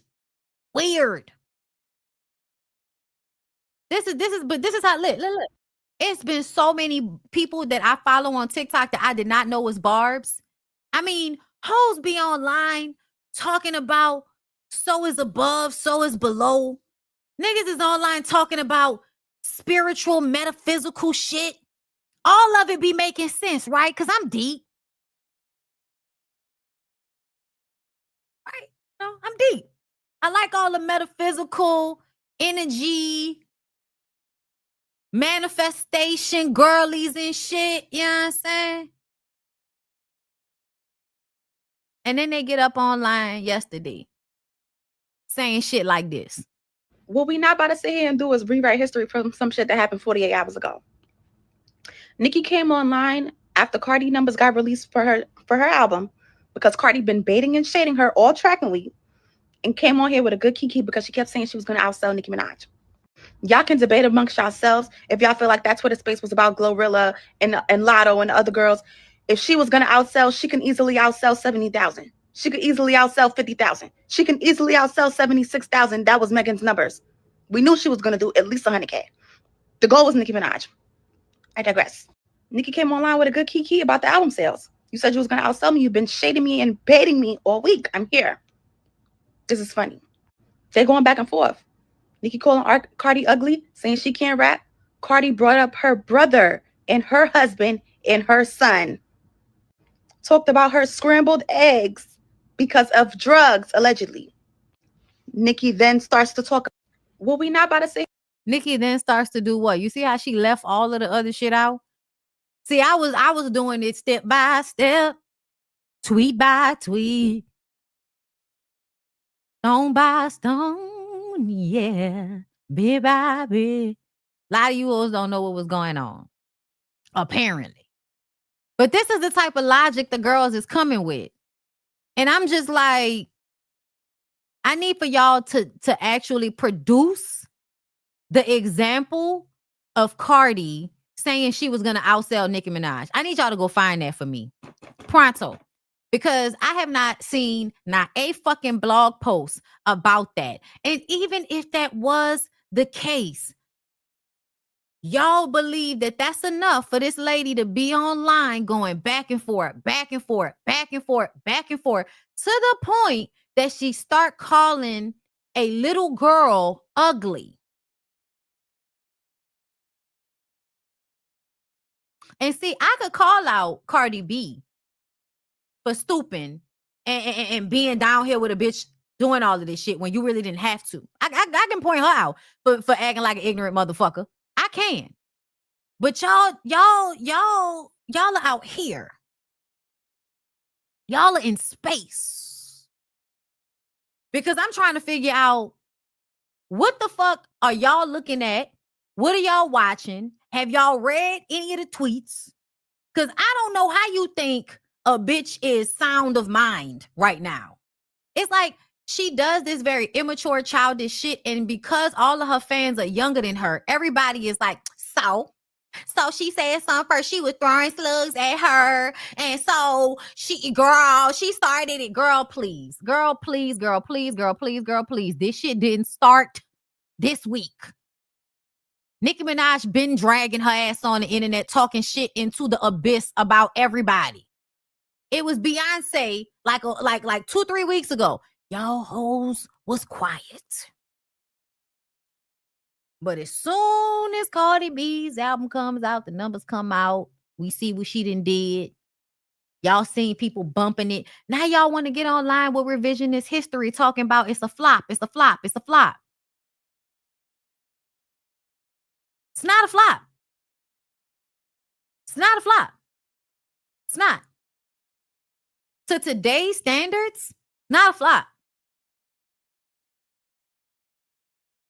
I don't know. I don't know what world. I don't know what world. But 200,000 platinum, right? She went platinum. That's what they said. Right?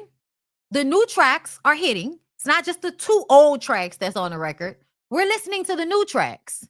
We are.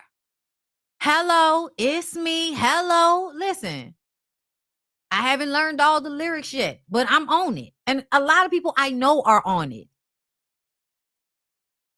The niggas that normally hate on her pen, they liked it so much they had to bring our attention to the fact that she uses writers because the songs were actually good.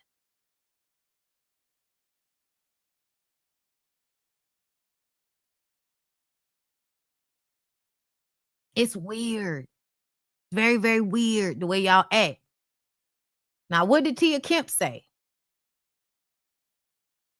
Team Nicki or Cardi. What the fuck are you talking about? I ain't got no teams. Like, what the fuck I need to be on the team for? I love Cardi B. I ain't with all that animated ass shit. It's time to stop all that Barbie shit and grow the fuck up. Who the fuck want to be a Barbie doll? Bitch, we at our 40s. I'm about to be 49 next month. I ain't no motherfucking doll, baby. I ain't shit to play with. Yeah, I'm on that real shit. You got to be. I ain't shit to play with, bitch. Real. I like them both, but you already know I love me some motherfucking Cardi. Cardi is unmatched. Yeah, she a real person to me. She ain't all that crazy fucked up shit. What? I'm gonna fix this shit. And I bet you any money, this exact shit, like what she's saying, all that extra shit, Nicki Minaj got bullied for being a theater kid. Her theater kid showed up in those performances where she was doing the most. And some people get it and some people don't. Really, other theater kids got it.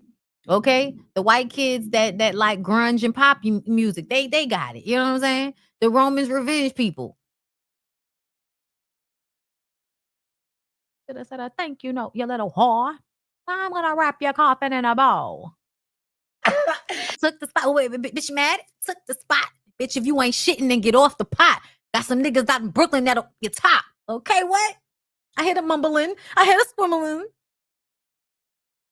Scared, panicking. I was sorry. I was stop. I ain't with that shit, bitch. You gonna be Pull up in a monster automobile gangster with a bad bitch that came from Sri Lanka. Yeah, I'm in that tanka, color Willy Wonka. First things first, I eat your brains. Then I'ma start rocking gold teeth and fangs. Cause that's what a motherfucking monster do. Hairdresser from Milan, that's the monster do. Just up here, that's the monster show. Young Money is a rasta and a monster crow. And I'm all up, think with the funny face. And if I'm fake, I ain't know this because my money ain't. Bitch, you was kind of low key stealing from. That was giving Barbie DMX. I'm gonna be straight up and tell you, ho.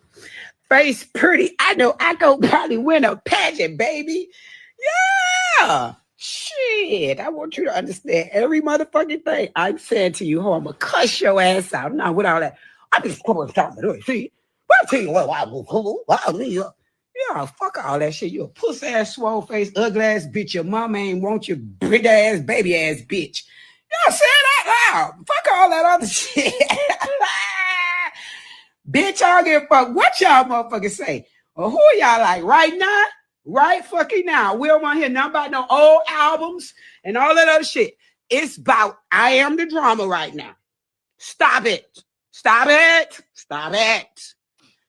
Shit. Huh. Sometimes the ops will listen to your shit. You don't know what that girl ride around bumping that girl stuff. Stop now. Shit. Because I could guarantee you this. I bet all Cardi B haters, like the rap girlies, I bet they wouldn't listen to her album. See who she talk about it, what she talk about it, she talk about them. Of course, they all so I don't give a fuck about none of that shit. Shit. I agree. I don't care. It don't matter who she threw shots to in the album. It don't matter. Nicki, either go in the studio or shut the fuck up. JT, go in the studio. Where's the song? Where's the response? We gotta wait? Okay. But like, I'm tired of all of this typing. Let's typing and shit. Y'all type too fucking much. Then, here she come.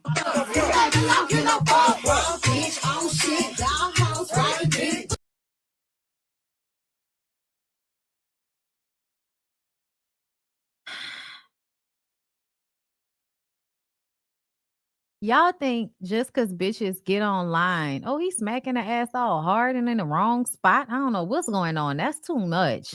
Okay, so see, y'all get real excited about shit like this. And when I click on shit like this, I'm like, but you wrote that Diddy letter and said that man was a good man. You say that man was a good man, girl. I don't care about nothing else. I don't care about nothing else. You said that man was a good man. I don't care about none of this. I don't care how y'all. Oh, she had fun, girl. I don't care. I don't give a fuck about none of that. I don't care about none of what y'all talking about. I don't. You can get that shit out my face. If it was a cup, I would knock it the fuck out your hand. I don't care. Like, get that shit out my face. I don't get away from me. Because all I know is you told a motherfucking judge that Diddy was a good man, Savannah Judge. Yeah, girl. I'm a savage. Whatever I want, I'm going to get. Whatever I want, I have to get. Can't stop. Won't stop. I think I'm about to try to start going live around 4 because I've noticed like nigga numbers was real nice on the lives when I was going live like around 4. I guess because all y'all be driving home from work at that time. Okay. We gonna see, bitch. Okay. Let's get into it. Okay, so Diddy will soon learn his fate this Friday, but ahead of his sentencing, he's seeing a lot of support, a huge flip from when he was originally arrested on racketeering and sex trafficking charges because there's a possibility that y'all going to free this nigga. And people are scared. From his kids to friends and former partners, the support just keeps rolling in. Interestingly enough, victim 3, Virginia Hunn, who testified, has now switched her tune and is offering her support. She wrote in her letter, "Dear Judge Subramanian, I know you are sentencing Sean Combs on Friday, and I've been thinking a lot about it. I saw in the press letters were submitted by many concerning the sentencing. No one asked me or told me to write this letter, but I felt my voice should be heard as I identify as victim 3 in this case, and I understand charges that were brought concerning me, including accusations of sex trafficking and prostitution. I cooperated fully with prosecutors. I met with them 3 times, answered their questions, and gave them all the information and evidence I had, including pictures, videos, and text messages from her phone." Okay. Hold up. What's the rest?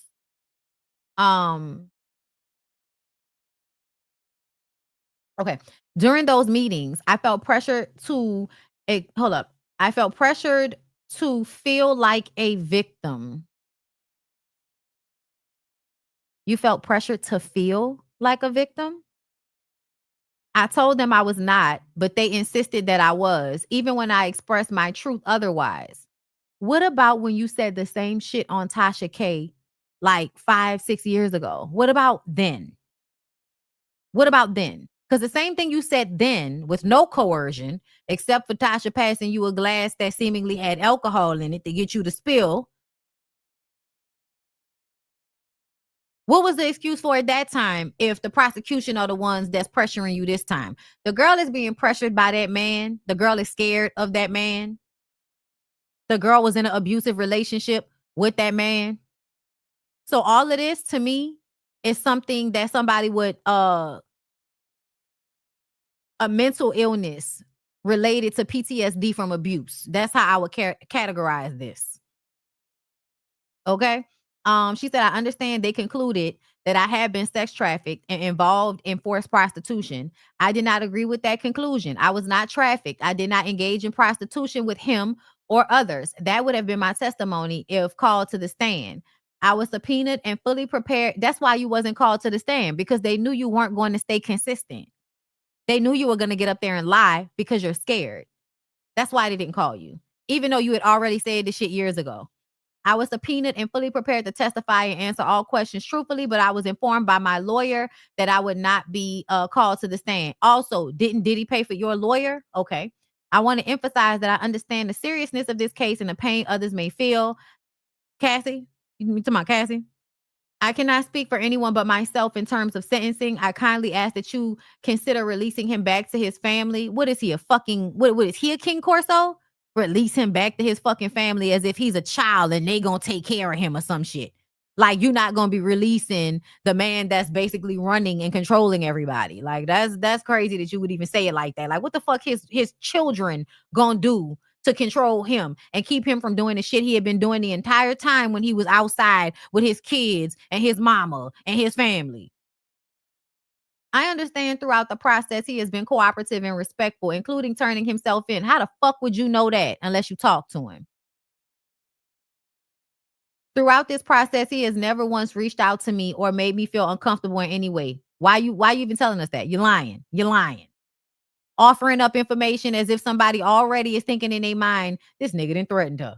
He ain't reached out to me. Girl, please. The courts, pull a bitch phone records. Pull a bitch phone records. And when you say he didn't reach out to you, did his lawyers reach out to you? Because, yeah, he might not have reached out to you, but did his lawyers reach out to you? Did his homeboy reach out to you? Because I can be very specific. People love to play fucking semantics in situations like this. I believe he will continue to be compliant with the court's conditions upon release. Ma'am, when he was in the hotel waiting to be arrested, he had a fanny pack full of all the illegal drugs he was accused of giving to y'all. He also had heels and lingerie and lube on him.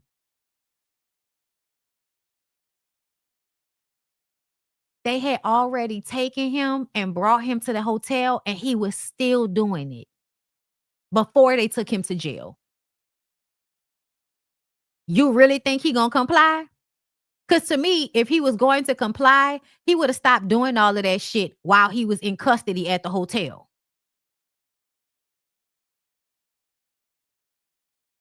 But I was informed by my lawyer I wouldn't take this in. All right, bitch, whatever. What she said, he gonna be complying. She said, I understand that accountability is important, and I am not writing this to dismiss the gravity of the charges, nor to criticize anyone. I write to express my perspective as a so-called victim. Ma'am, it is very obvious that somebody has beat in your head that you are not a victim, which I feel like it sounds good when you reiterate it in his paperwork to get this nigga off. But when I actually think about the psyche of a woman that's been through what you've been through, to keep telling yourself that you are not a victim of anything in a way that doesn't acknowledge what you've been through, it means it's going to take you way longer to heal from it. If this is the type of shit that you are telling yourself after everything that you've been through. You said that nigga beat a baby out of you. That's what you said. So, yeah. And the funny part about it is he should go to jail for shit like that. There's a whole bunch of stuff that we know about that was never brought to court because the shit be hard to prove in a court of law, but that don't mean he didn't do it. I write to express how I felt during the investigation and trial and how I feel now waiting to hear the sentence. I feel compelled. Why are you waiting to hear the sentence? Unless you feel scared, why are you waiting to hear the sentence? Girl. And that's what I mean about Carisha. Because he ain't do it to me, Judge. He a good man, Judge. Y'all both writing letters on that nigga behalf. You think he not talking to Gina no more, Carisha? Or you feel like it don't matter because she a eater? I respectfully ask that you take my words into consideration when making your decision. Thank you for your time and for allowing me to be heard. I don't know about y'all, but I'm the type of person that I'd rather be safe than sorry. So if a motherfucker is unsafe for people and he has threatened people before who have testified against him, I've been paying attention to social media, saw the shit that was going on outside the courtroom. A lot of people that were reporting on Diddy's trial felt unsafe. People were harassed. Who paid those people to harass Tisa? Who paid those people to follow Rotten Mango? Who told Diddy's best friend to walk up on Touré while he was reporting on the story? And what I feel is clandestinely threatened him. And now Touré's talking about Diddy as if it's not that big of a deal. Completely different perspective than what he had during the trial. He's already threatened people. So yeah, no, I don't think he should get out. I think he should do the 11 years. You need to calm down. Time need to go by. You need to lose some of your hold on the people that you have a hold on. Dead ass.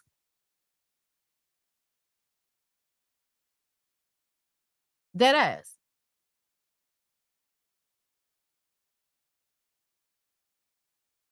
So I guess you know, speaking, you know, of niggas that went to jail, let's go to Young Thug. Adden Ross asked Young Thug to hit up shooting range. Rapper replies, I'm on probation, nigga. Want me to go to prison? Tomorrow I was thinking, let's go shoot some guns tomorrow. Can we shoot guns tomorrow at a shooting range? Shoot guns? At a shooting range. I'm on probation, nigga. You want to go to prison? All right, I'll come up with some more shit. All right, I'll come up with more shit. I'll text you some shit we're going to do tomorrow. Yo, look, so tomorrow I was thinking, let's go. This is giving baby Vlad. Be careful, ignorant niggas. These white boys will get you caught up. But y'all, you know, y'all love white people validation so much, you bitch ass niggas. Teeth, it's addicting too, bro. Just open it, like you're using my teeth. Is it? You brush your, well, you do, obviously. Okay. How often you brush your teeth? There's no. Oh, me, nigga. What's up, bro? What up, bro? You all right? Yeah, how often you brush your teeth? Once a week. Oh! How often you supposed to brush your teeth? Okay, so this is perfect for you. Child, teeth, it's addicting.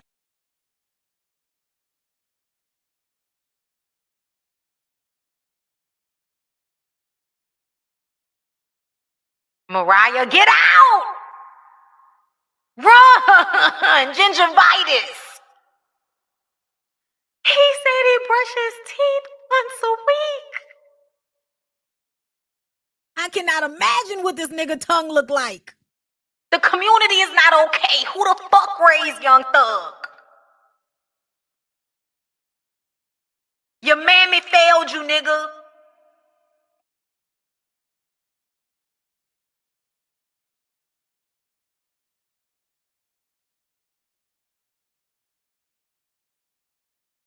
Somebody, I see y'all. He was playing. What's funny? What we supposed to get from you joking about lack of oral hygiene? He looked like he didn't had the same beater on since the nigga got out of jail. I feel like he been in the same beater every time we see him.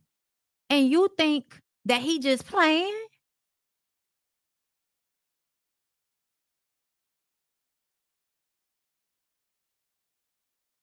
Do y'all know niggas? Do y'all know niggas? Because I know niggas. He's not playing. That's something you say after the fact once you realize how much motherfuckers are disgusted with you.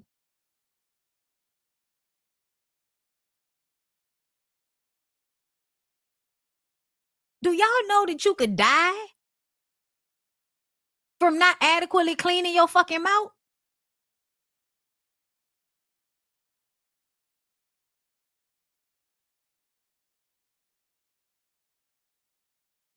Mariah, run, girl, run. Can you imagine a thick layer of soot over this nigga's tongue? And he's sticking it out to kiss you.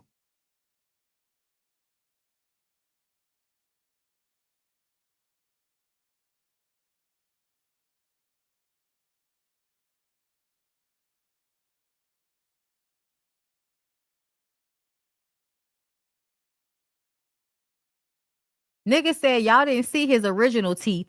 He's deaf telling the truth. Okay, well, now I can't help it.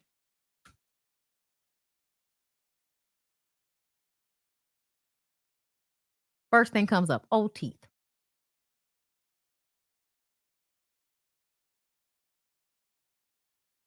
Are y'all ready?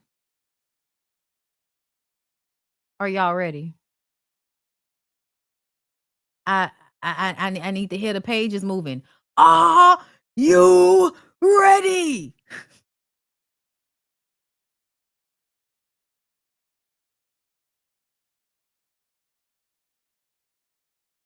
Piercings, but no dental work. Tattoos. So you've been around drills. You could take a needle.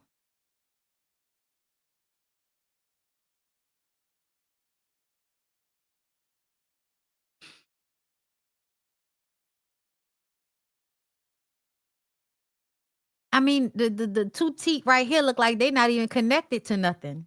It's just like they just in there. Like he might just be holding them in between his tongue and the top of his mouth because them teeth don't look like they connected to nothing. So what this tells me is he grew up with an ain't shit ass mama that did not teach him adequate oral hygiene, and he did not have a dental plan. That's what this tells me. You hoes needed Obamacare. You hoes needed the Affordable Care Act. Because everybody can't be a drug dealer rapper and go get dentures. Y'all don't care about these kids. So if you think he don't even have to worry about his real teeth. So I am more than sure that nigga probably brush his teeth when he start to feel plaque building up on his teeth. That's when he'll brush his teeth. When they get too unbearable, because nigga probably sit there and scrape the plaque off his teeth and shit. Lick it, be like, all right, I'm okay. Yuck mouth. Yuck mouth. Been chewing on bricks.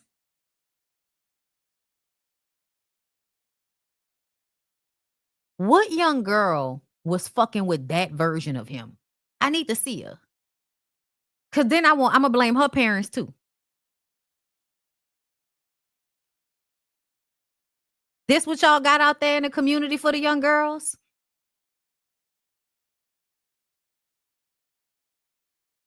Niggas whose teeth don't even like them? His teeth don't even like him. But Mariah the scientist is supposed to throw away reckless abandon of her own mind for a nigga with a layer of gunk on top of his tongue. And little rotting nubs underneath porcelain veneers that look like somebody's granddaddy's dentures. And the nigga could use a facial, some lotion. Really, Mariah? And now, let's just go back to him wearing the same fucking wife beater all week. I really do think this is the same white beater. I don't think it's like that one time where we found out Usher bought like 20 pairs of the same fucking pairs of jeans so he would just be able to take them off, put them on, take them off, put them on. Same jeans. You're not seeing me in the same shit twice. Even if it's the same shit. But please believe these niggas when they look dirty and they tell you shit like this. Just like at the beginning of my life when I told y'all, when you see Ty Chrisley, believe your eyes, the nigga's gay. Stop this. Stop this. Gen X will take these lies to their grave. And everybody saw it. Everybody knew it. Nobody was ever confused. So I wanted to talk about this because y'all love inciting people to hate certain women. I notice it. And I may not necessarily like these women all the time. I may not, like I don't know why we got to keep saying that we don't agree with everything everybody do. Like, duh, bitch. But in fanatical culture, I have to state this because apparently motherfuckers will not be clear. Okay. They'll think you dick riding just because you able to see a pattern of behavior when it comes to single moms and athletes that don't give a fuck about their baby moms once they not fucking them no more. So at first, the way y'all put this story out, they had put out a story about them that made it seem like she, at first it made it seem as if, I don't know whether they said that she was asking for more money or she was getting so much money. I forgot how the original story, because they keep posting about this, right? Because I was going to let it slide because I thought it was stupid, right? They was trying to make it seem like she was getting so much fucking money for the 5K. Which is not a lot of money. I think we talked about it already. But then they came out with this. Now her asking for the third. Or did we talk about this already? We might have talked about this already. And I just forgot because I be talking about so much shit. But I still feel like I want to discuss the way people respond to women like Brittany Renner and PJ Washington online. PJ Washington seems to me like a piece of shit. Brittany Renner seems like a crazy bitch. No, that's how I feel about those two individuals. Okay?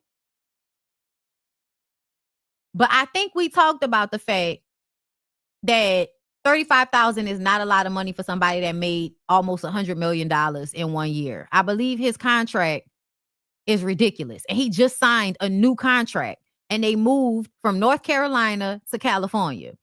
But people in the comments, I feel like the way they keep running stories on her, it's the same thing with the Celeste girl.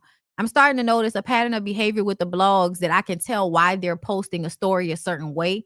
And I feel like they really be posting about Brittany Renner all the time so that they can use her as an example of what a bad baby mama is. So that when these niggas don't want to take care of their kids, y'all can always think, you remember how Brittany Renner was, and use that as a way to validate how ain't shit you niggas continue to be when it comes to y'all baby mamas and these kids, just because y'all not getting coochie no more.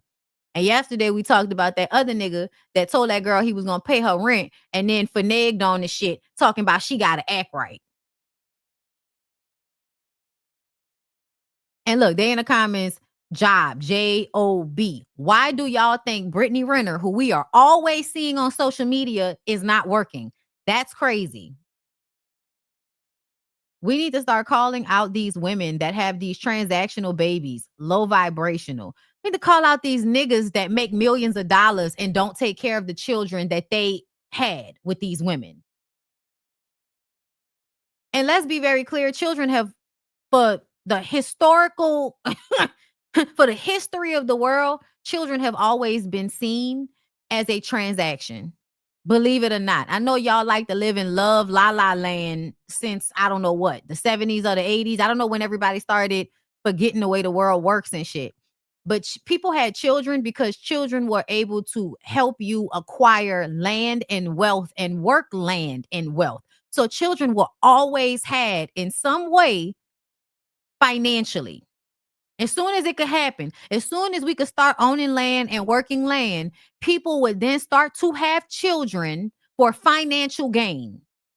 people now. Why would they incentivize? Why does the government incentivize those of you that have children and get married and all of that type of shit? Because it pays to be pregnant. Why do women get on some women, not all, but a lot of women will go out there, get on government assistance, and then like keep having babies and shit. I've seen hood bitches, ignorant bitches do it. I'm from New Orleans. I don't think that's the bulk. And I also feel like they don't even know they're not getting as much as they should be getting in this economy for having children that's just basically gonna go into the prison industrial complex to be a slave like y'all wanted her to do. Pay that lady more for her fucking child. That's the reason why y'all put her in a fucked up situation, put her in the ghetto, put her in a food desert, put her around a whole bunch of abusive, undereducated fucking men so that she can get pregnant by a fuck nigga and have a child that's going to end up in prison just like the rest of these niggas or end up working a job. Either way, slave. The system is fucked up, and yet y'all consistently decide to make the women the problem in these scenarios when everybody had a choice in the matter. Matter. We were talking about it yesterday. Ain't no child costing $35,000 a month. Bitch, if I need to live close to a rich nigga, he need to be paying for me to be close to him. Since I take care of his child most of the time, yeah, he should be helping me pay for where I live and my bills because I have to move closer to him because he just signed $1 million contract. So now I have to move closer to where he is with our child. So yeah, a man that's worth millions of dollars should be financially providing for the woman and the child that are considered his biological family at this point. I know y'all don't like Britney. I don't really like Britney all that much. I'm indifferent. But the way you bitches and some of you niggas, but specifically you bitches, and I'm saying you bitches because to me ain't nothing more disgusting than a woman trying to kick a bag out of another woman's hands when you know what we be out here going through with these fucking kids and how terrible these niggas will act with you. I think y'all hoes is lame. I'm not gonna lie. Any of y'all out here defending these niggas millions of dollars and you talking about you don't need all that money, bitch, shut the fuck up. Shut up. What are you talking about? Why you want me to have less just because you have less, bitch? No, I didn't fuck a broke nigga. No, I didn't. So I should not have to be poor because we're not together anymore. And that's what it is. Bitches be out here fucking with these niggas that can't even give them $100 a month for these children. And because your price of living is less than $5,000 a month, you all excited about that little bitty ass money because you don't even know what it's like to have to live somewhere where the lowest rent is $3,000. You shot up that lady club. You worth $1 million. Be a fucking man and take care of your family. But no, y'all want bitches to suffer. Y'all want bitches to be out here struggling with millionaires' children. My God, today.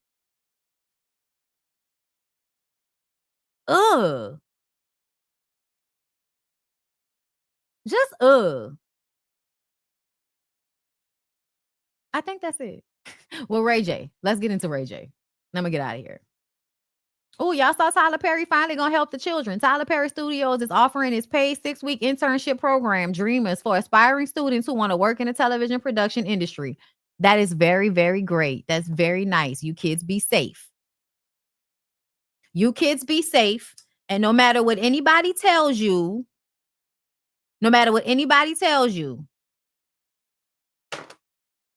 you do not have to take your clothes off if you don't want to.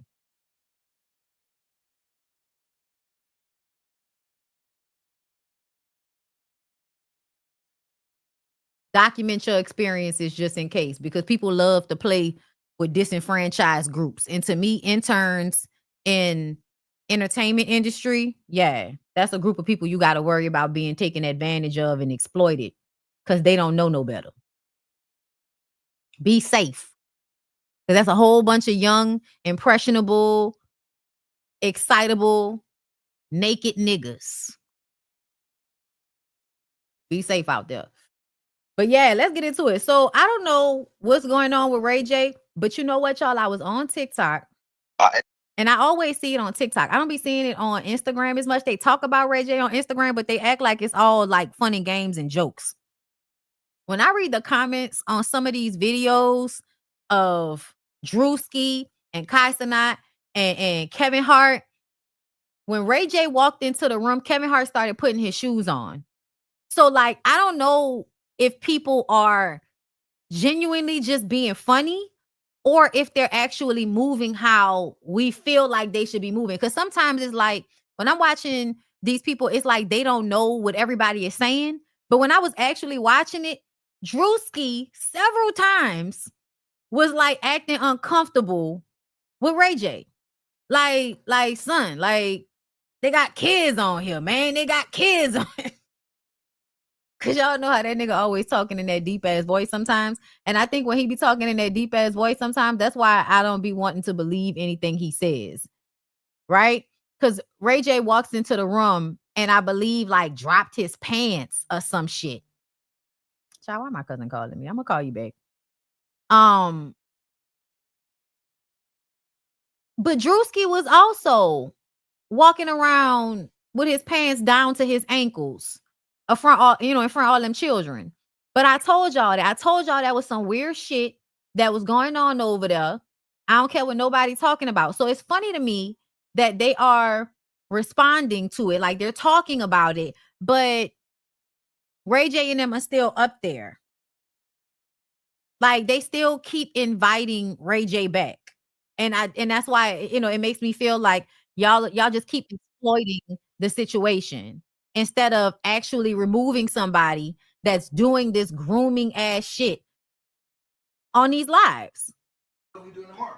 No. Ray, it's over, man. This is probably the last time I ever see you. Is that adventure tomorrow? It'll be a couple years go by before I see Ray J again, bro. So wait, so I ain't gonna never see y'all again? Nah, it'll be a couple years. Nah, it'll be a couple years for sure. Nah, it'll be some years. The awards 2027? That's not okay. Yeah, Ray, I'll just be honest with you. Yeah, you're not gonna see me again. This is it. You said you was doing a stream. No, Kai gave me a chance. No, you said. So what are we doing tomorrow? Hold up. What was the other one? Here you go.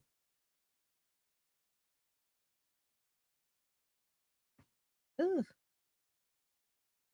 Oh, come on. Richard D. His brand name Richard, but I call him D. You in your underwear, man? Well, Come on, man. Ain't nothing but kids on the stream, nigga. No, this is shorts, bro. Ain't nothing but kids, bro. Everybody wears shorts, bro. It ain't even like that. You in your drawers, bro. Bro. Come on, man.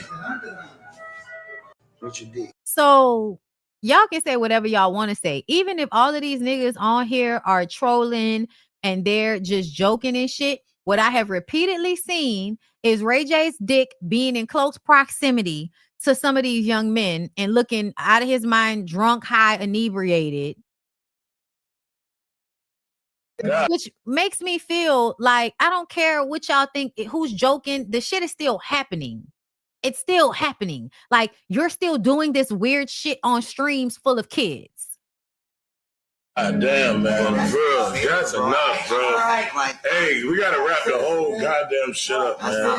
Nah, he shouldn't even have been here, man. Reggie, what the fuck, man?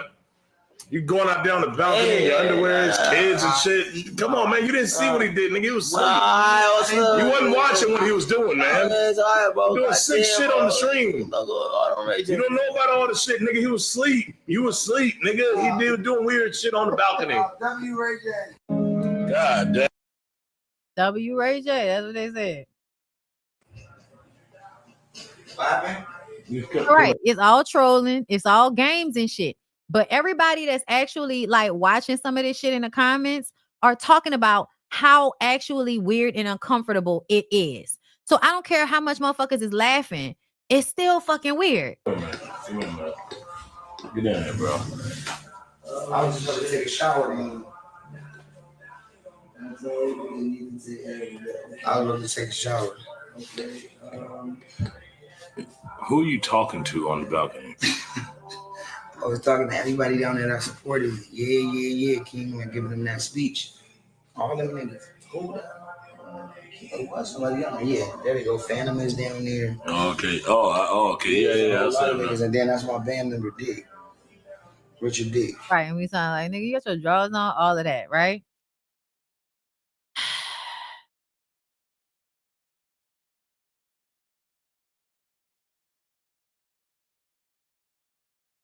I don't trust none of these niggas, just to be clear. And I said Drewski was. That's why I said I don't trust none of these niggas. Cause Drewski, yeah, you saying Ray J weird, but you was standing up with your fucking pants down too.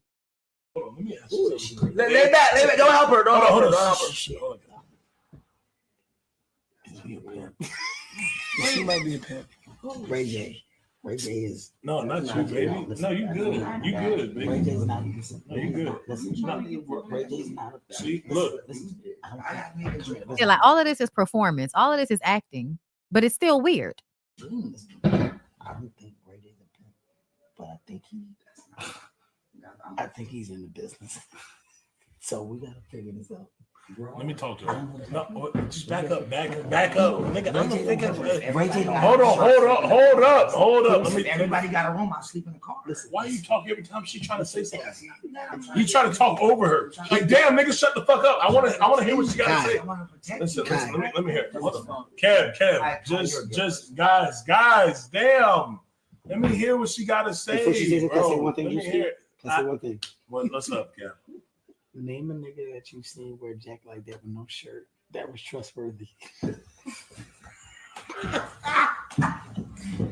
Y'all are wrong.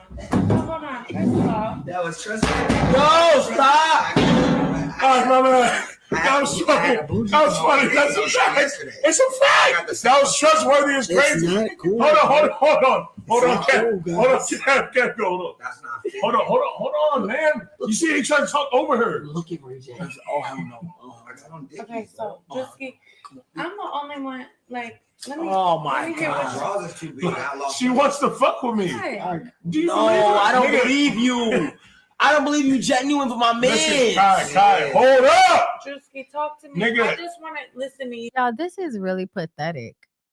Like, to me, the things that people find entertaining, like, yeah, some of this little shit is funny. Like that shit that Kevin just said about this nigga not being trustworthy in a jacket like that with no shirt on. Like, but I also don't trust Kevin's ass either, because you why are you here? Like, I get it, but Kevin, go do something. Like, fuck, okay, with these goddamn kids. And this nigga Kai, like, I don't believe you're here for my. Nobody's here for you. Like, what are you talking about? What do you have to say? I don't like the depiction of women. Like, I don't like the young girls looking thirsty and pathetic and being all beautiful, and these niggas being barely attractive, and she begging for their attention and shit. Like, it's weird. She wants to fuck with me. Ladies, for what? I'm serious about it. Shut the fuck up, bro. Like, just let me talk to her. Damn, you weird, bro. You're being weird. I want to talk to a woman without you being over my side. You a pimp. You're being a weird pimp. Like, nigga, let her talk to me. Go ahead. Nigga said shit. Go ahead, dumb nigga. But nigga gotta tell you she fuck with you. No. Like, nigga, go ahead. Let her. Does Kai have a girlfriend or a boyfriend or something? Her show me. Go ahead. You know what I'm saying? Nigga, let her show me. Okay, let it be. Everybody, all the niggas, hey, all the niggas in the room, shut the fuck up. I'm talking to the woman. All right. I'm not gonna lie. Yes. You said you were gonna ask me a question, so I'm ready. Nigga, like, you with me quick. No. Kai seems extremely bothered by the woman. He has a girlfriend? My God, I can't take this shit. Listen. Wait, hold on. Listen. No, nigga, Kai's not talking about you, baby girl. Listen. I want to ask you. No, Kai is extremely annoyed by her. Exactly, you into like I'm cool, whatever you. But this is the type of shit they got going on over there, I guess. Just get her a chair so she can sit there. We'll sex you up. Okay. How you doing? Fuck. Hello. I just. Okay, I'm gonna finish this story.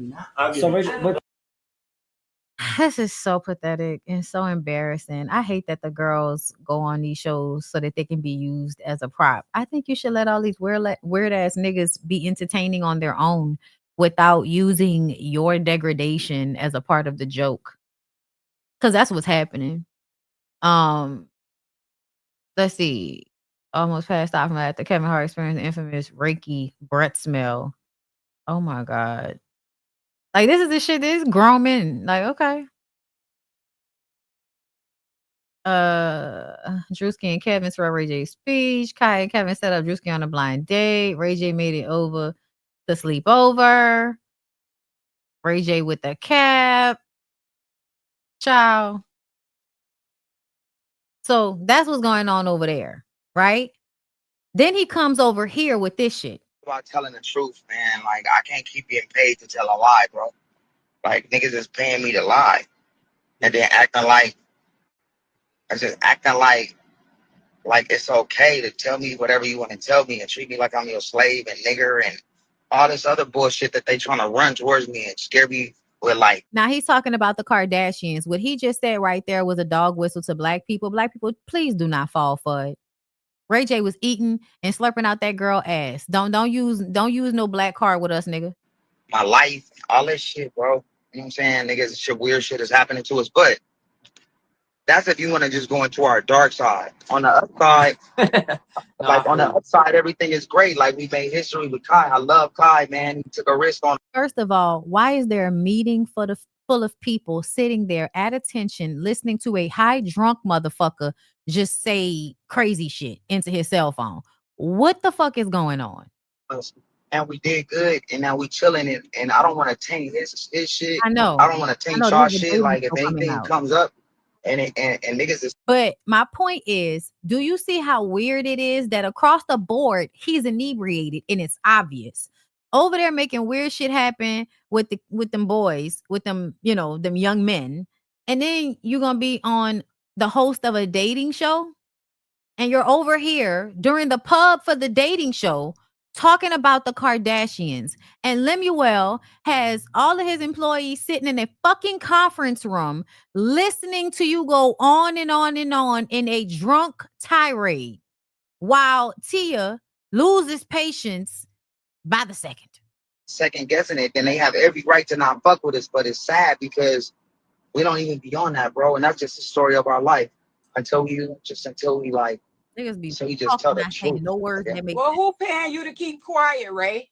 I mean, it's just all about telling the truth, man. Like, I can't keep getting paid to tell like you see what situation I'm in. Like, you know what I'm saying? Like, I to say the names here. Yeah, I don't think we should do that. I think. Look, and you want to talk to me after? Yeah, we'll offline. We'll offline. Yeah, because I don't want to get Zeus involved with that kind of shit, man. And I don't want to get Kai, and I don't want to get Kevin and nobody involved in some of the shit that I got to do as a man and as something that's been going on in my career. And I'm doing that shit for my daughter and my son. Like, they will not know me for something that I'm not. And I promise you, like, for the truth, I'm trying to get to the truth, or I die trying. I'm not trying to get no clout or nothing. Like, we already popping. When I tell you, I cannot stand the way people use children as a shield. My son and my daughter. Your son and your daughter grew up in a house with your ignorant, degenerate, disrespectful fuck ass. Your children grew up in, like, your children are still very young, but we know your children witnessed the fights between you and Princess. We know that your children probably feel emotionally responsible for you two unstable ass creatures. So it really, like, same thing with Jocelyn. It rips my hide when y'all get y'all asses on the motherfucking internet and y'all play these internet games and everything is a troll and everything is a joke. But what we're actually seeing is grown ass people acting like they are out of control of themselves. Grown ass people fighting, performing degeneracy, being fucked up, being drunk, and marketing that shit to black teens. You can act like that's not what's happening, but to me, the demographic of people that watch Zeus Network shows at large are teenagers. And if you think that watching Zeus Network is not going to affect the way your children think, you are sadly mistaken. I promise y'all, in about 10 years, probably less than that, we're going to start to hear the ramifications of some of this gladiator type exploitive fuck shit that everybody just laughing and thinking it's troll. It's just a troll. I just can't take it. If you understood what was happening from now until like 20 years ago, all day, every day. I don't even want you to go down. I don't even want you to go down all of that. I don't want you to go down. All right, my bad. Let me. No, listen, but like Love Cabin. We here to talk about the motherfucking show that y'all about to come out with. It's just all up. Hold up. Stupid shit. They will not silence me. I cannot be silenced from in no which way and form, dog. These motherfuckers think they can silence us. We got the #1 show coming out, Love Cabin. Let's go. Who trying to stop you? Can't They stop. got a whole fucking world. These sleazy criminals.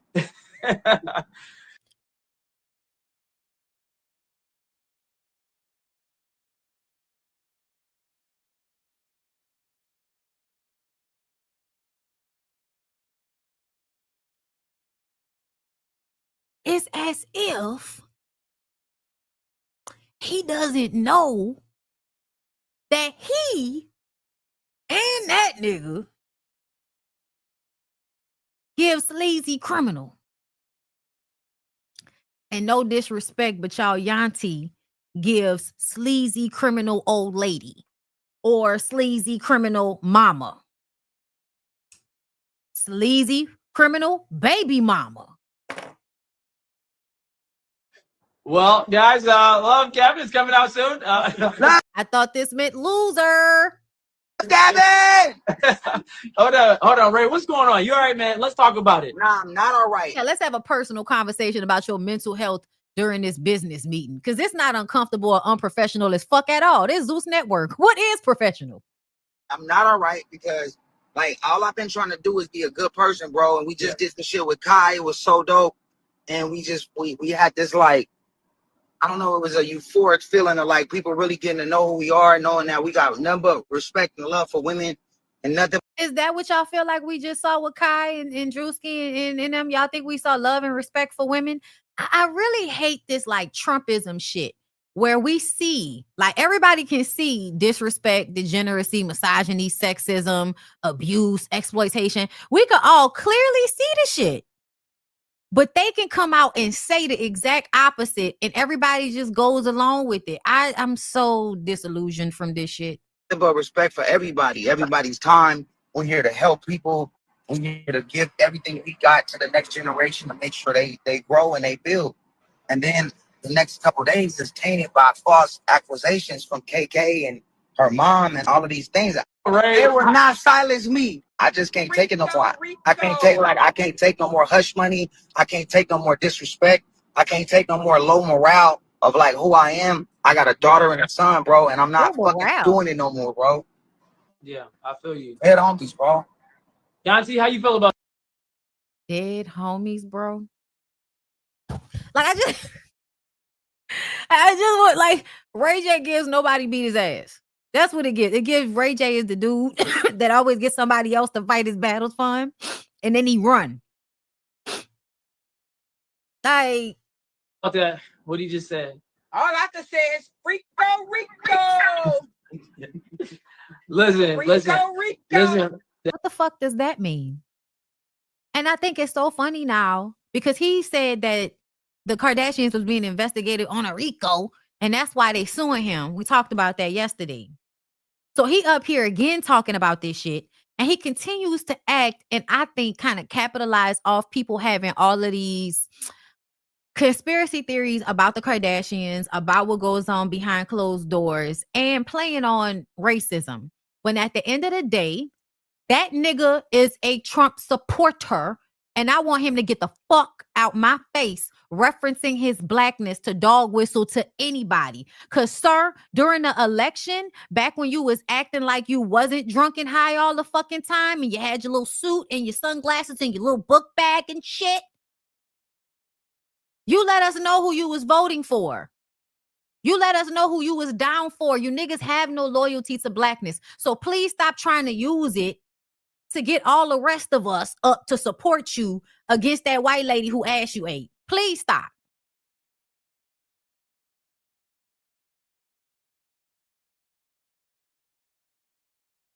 And Lemuel, with his clean teeth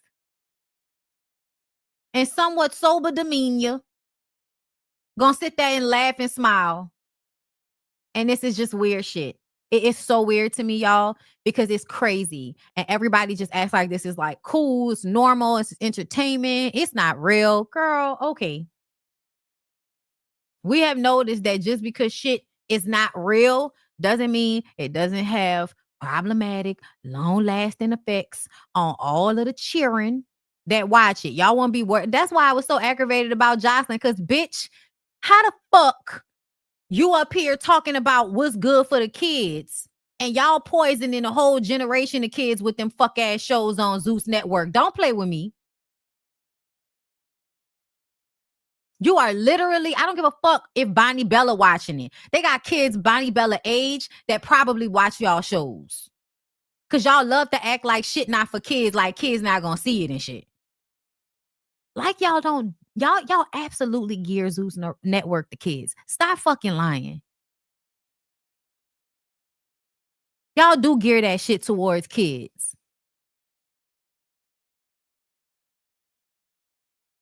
All my little cousins and nieces and nephews know about all them weird assholes and all of that fighting and wig pulling they be doing and all of that. Y'all don't need to be arguing and fighting like them hoes. That shit not cute. Have a conversation. Talk about what the problem is. Say how you feel. But all of the unnecessary disrespect that they show, that's why kids don't know how to have disagreements with one another without resulting to physical violence and all of this shit.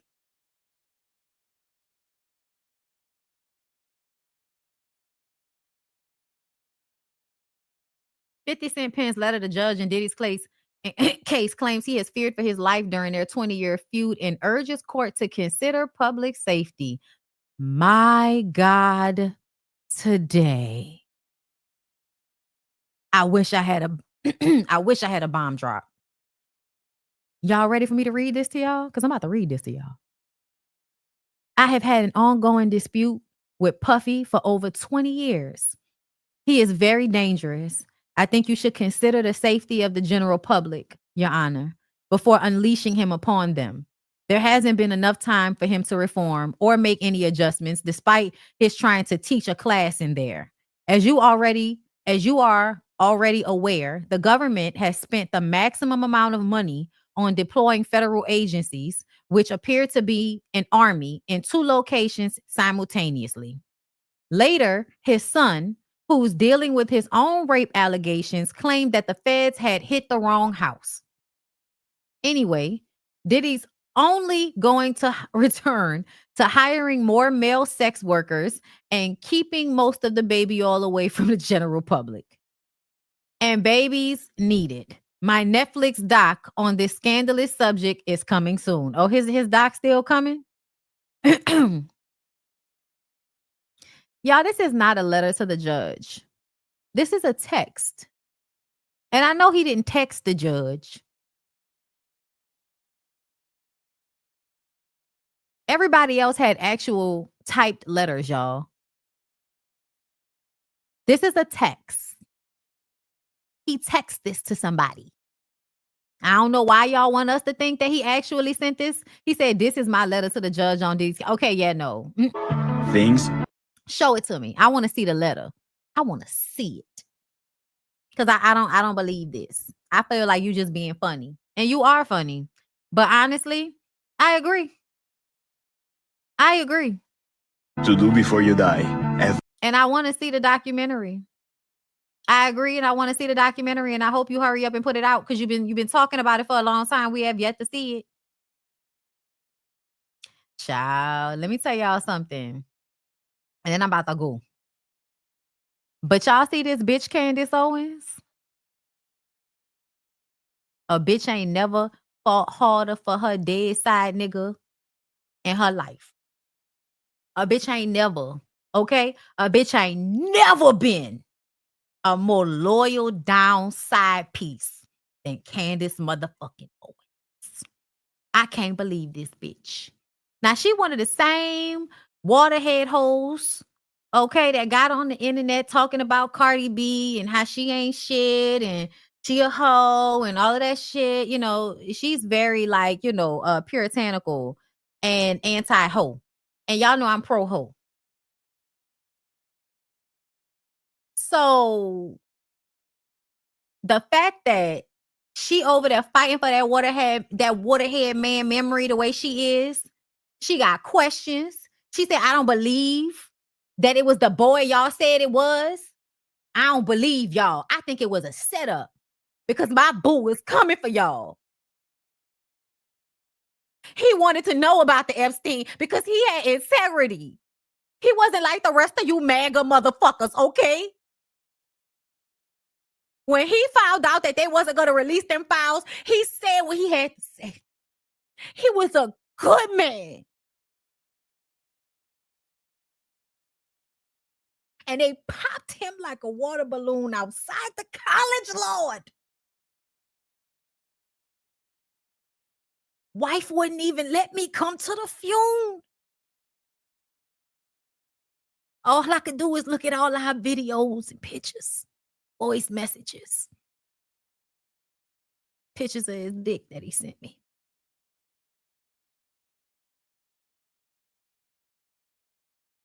The only time I was actually having sex. I know I got 4 kids. They were all insemination. That man don't want to touch me.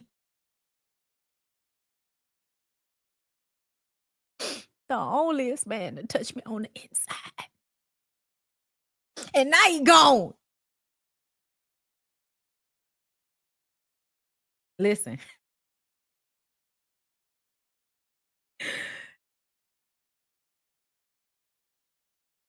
This is the onlyest one. She is the onlyest woman that ever loved that man. Do you hear me? Candace is the only one that ever loved Charlie. So nobody loved Charlie like Candace. Candace and Charlie, Charlie and Candace. That's what it was. Something more solid. We reviewed the footage that Shayna brought her. Of course, we downloaded everything, but hadn't actually reviewed it. Had wiped from the internet. And yeah, the proof is in the pudding, and I'm going to let you hear it. Now, to set this up, you will recall that Shayna and his close friends that nobody knows, apparently, they were retracing the footsteps of the killer. They were at his grandma's house, he said. And he's speaking on camera with his aunt to set this footage up for you. And sure enough, you're going to hear right in the beginning, his aunt is going to mention that there was a woman who was helping the shooter, and she's not sure whether or not that person was an accomplice.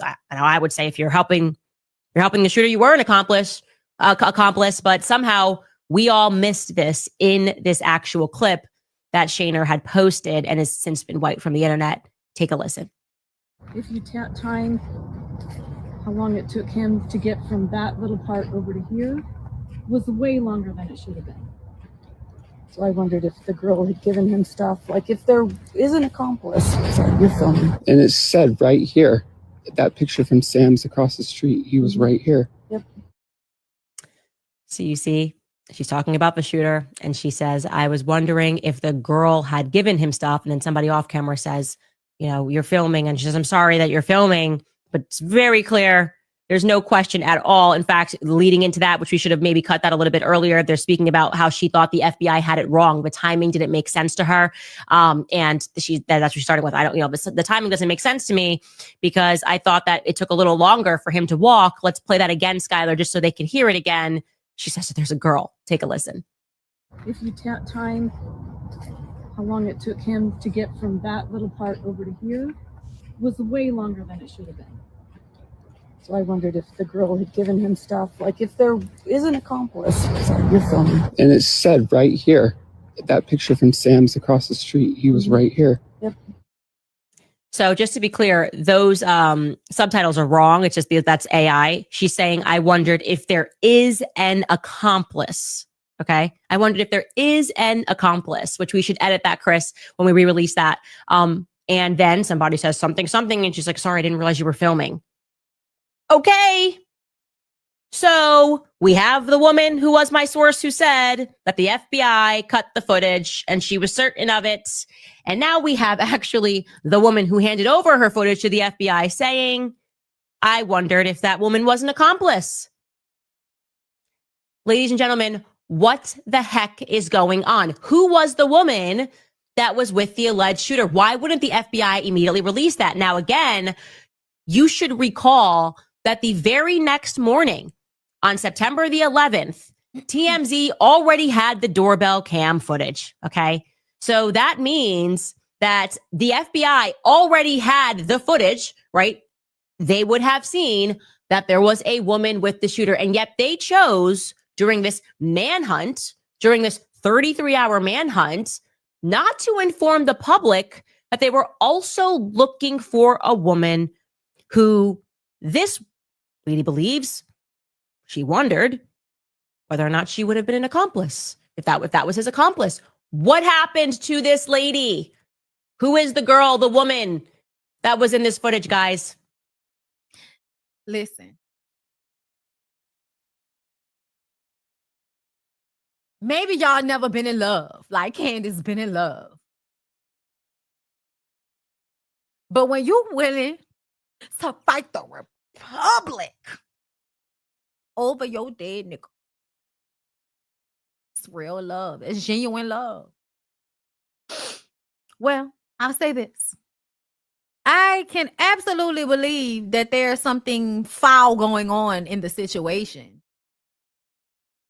They presented that nigga ear got shot off. The FBI director has crazy eyes. Like, y'all don't want to put out the Epstein files. I don't know. Like, I wouldn't exactly say I don't believe what she's saying. What I will say is I don't really give a fuck. That's what I would say if I could say anything. How I feel doesn't matter. When you got a woman like Candace on your side, listen, it don't matter how much you don't like her. It don't matter how much you tell her I don't like nigga bitches. It doesn't matter how much I make fun of her when her hair gets stiff. She's still gonna give me the vagina when I text her, come meet me. She's still gonna give me a little head when we're on the road.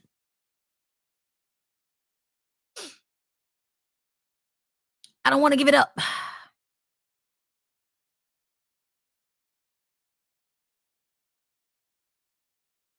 My God, today. Well, y'all, I think I'm gonna bust it. I think I'm gonna bust it down right there. That's good. All right. Thank y'all so much for coming through today. Thank you. I appreciate you. I hope y'all have a wonderful rest of y'all day. Ooh Ladies First panel will be back next week, not this week. Okay. So I will see y'all in the next one. Peace out.